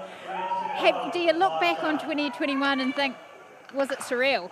Yeah, like I guess it was pretty hard for me to get home, so I actually didn't really get to celebrate straight after. So it kind of still feels a little bit empty in a way, as sad as it sounds. But as I said, it was really nice to get home and then celebrate the delay with my friends and family. I think in 2020, where I had a great track season, it was a massive kudos to the boys on the track. They got me up to scratch, and I ran that 13:28 in Hamilton. About 4 months pre. Tokyo, so I know I was fit and ready. I just had to put the swim and the bike together, and I know it was potentially going to be a special day. So yeah, it was absolutely awesome, and especially seeing Sam there, my training partner, was fantastic. We were building the blocks in 2020, and to see us both there was pretty awesome. Well, it was really special as track and field fans to see you out there doing so great on the triathlon course. Let's talk about Sam Tanner. I know you guys have been doing some workouts lately in your hometown of, well, your training base of Tauranga. Let's not confuse you, a Whakatane boy. Might get in trouble from the Whakatane locals, but when is he going to race, and what sort of hot times are we looking at? So we're actually our first race as a duo. He'll be racing the 800 and the ITM in Christchurch, which is awesome. He is flying at the moment. He's been doing some low-key training, recently married. Good on you, mate. He's ready to go. I'm really excited to see him actually do the 800. And I'll head over there for the mile, try and go for sub 4 and try and get a little cap, which would be cool. And then, for both of us, we'll probably head over to Europe. And for me, I actually really want to get that 5,000 metre standard. So I'll be looking at doing some racing in Belgium, where my partner's from. So it's quite accessible for me over there. Whatever I can grab, potentially in Aussie as well. So yeah, it's going to be exciting. And we'll both be at Nationals and 9-to-5s too. So it's going to be packed full of track racing for me, because all the triathlons are postponed or cancelled in New Zealand. So, hey, well, it's great to see you out on the track tonight. Winner of the men's 5,000, Olympic bronze medalist in the triathlon, Hayden Wild. Can't wait to see you out here again on the track.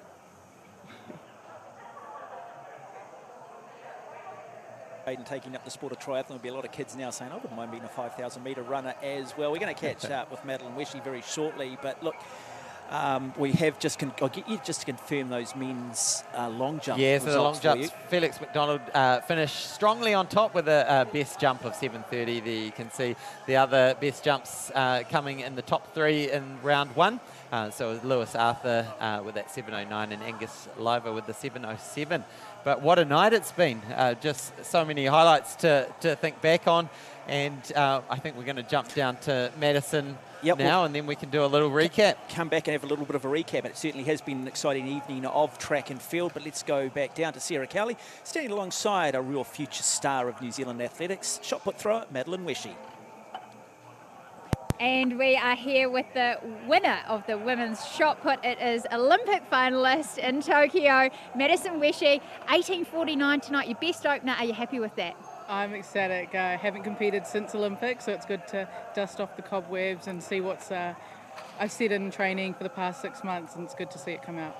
Well, there was certainly no cobwebs on you tonight, and it was so great to see you back out there. Let's go back to Tokyo and relive that final, because it was something special to have you and Dame Valerie there together. Obviously, our bronze medalist, Dame Valerie, but for you out there, watching you, you just looked like you were having so much fun.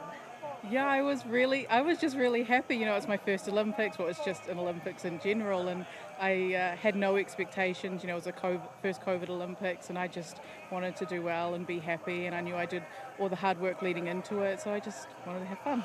Well, you did do very well.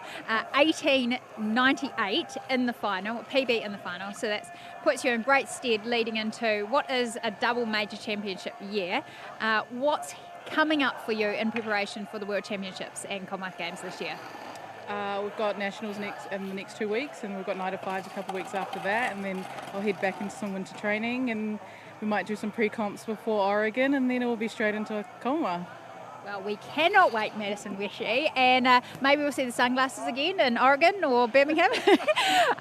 We loved watching you in Tokyo, and it was great to see you out here at the Sir Graeme Douglas International. Afternoon and evening of track and field. Hayden Sherman alongside of me, someone who's established himself as the voice of athletics. Hayden, I'll get you just sort of wrap it up.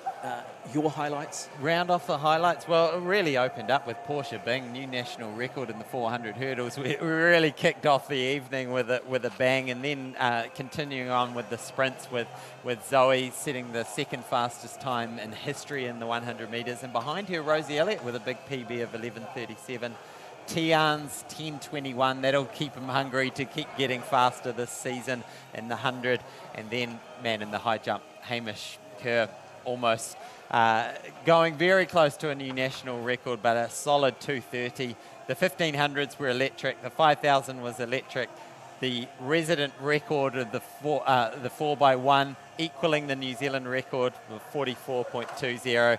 And then a real bonus highlight that we didn't see coming was that very exciting 400 metre race with Rosie Elliott running the eighth best all-time 400 metre by a New Zealander, running 52.99, and then two young girls behind her running big personal best. So exciting, and we've still got two big meets to come for the season. Yeah, the Jenny and Holmes New Zealand Track and Field Championship set to go in Hastings in early March.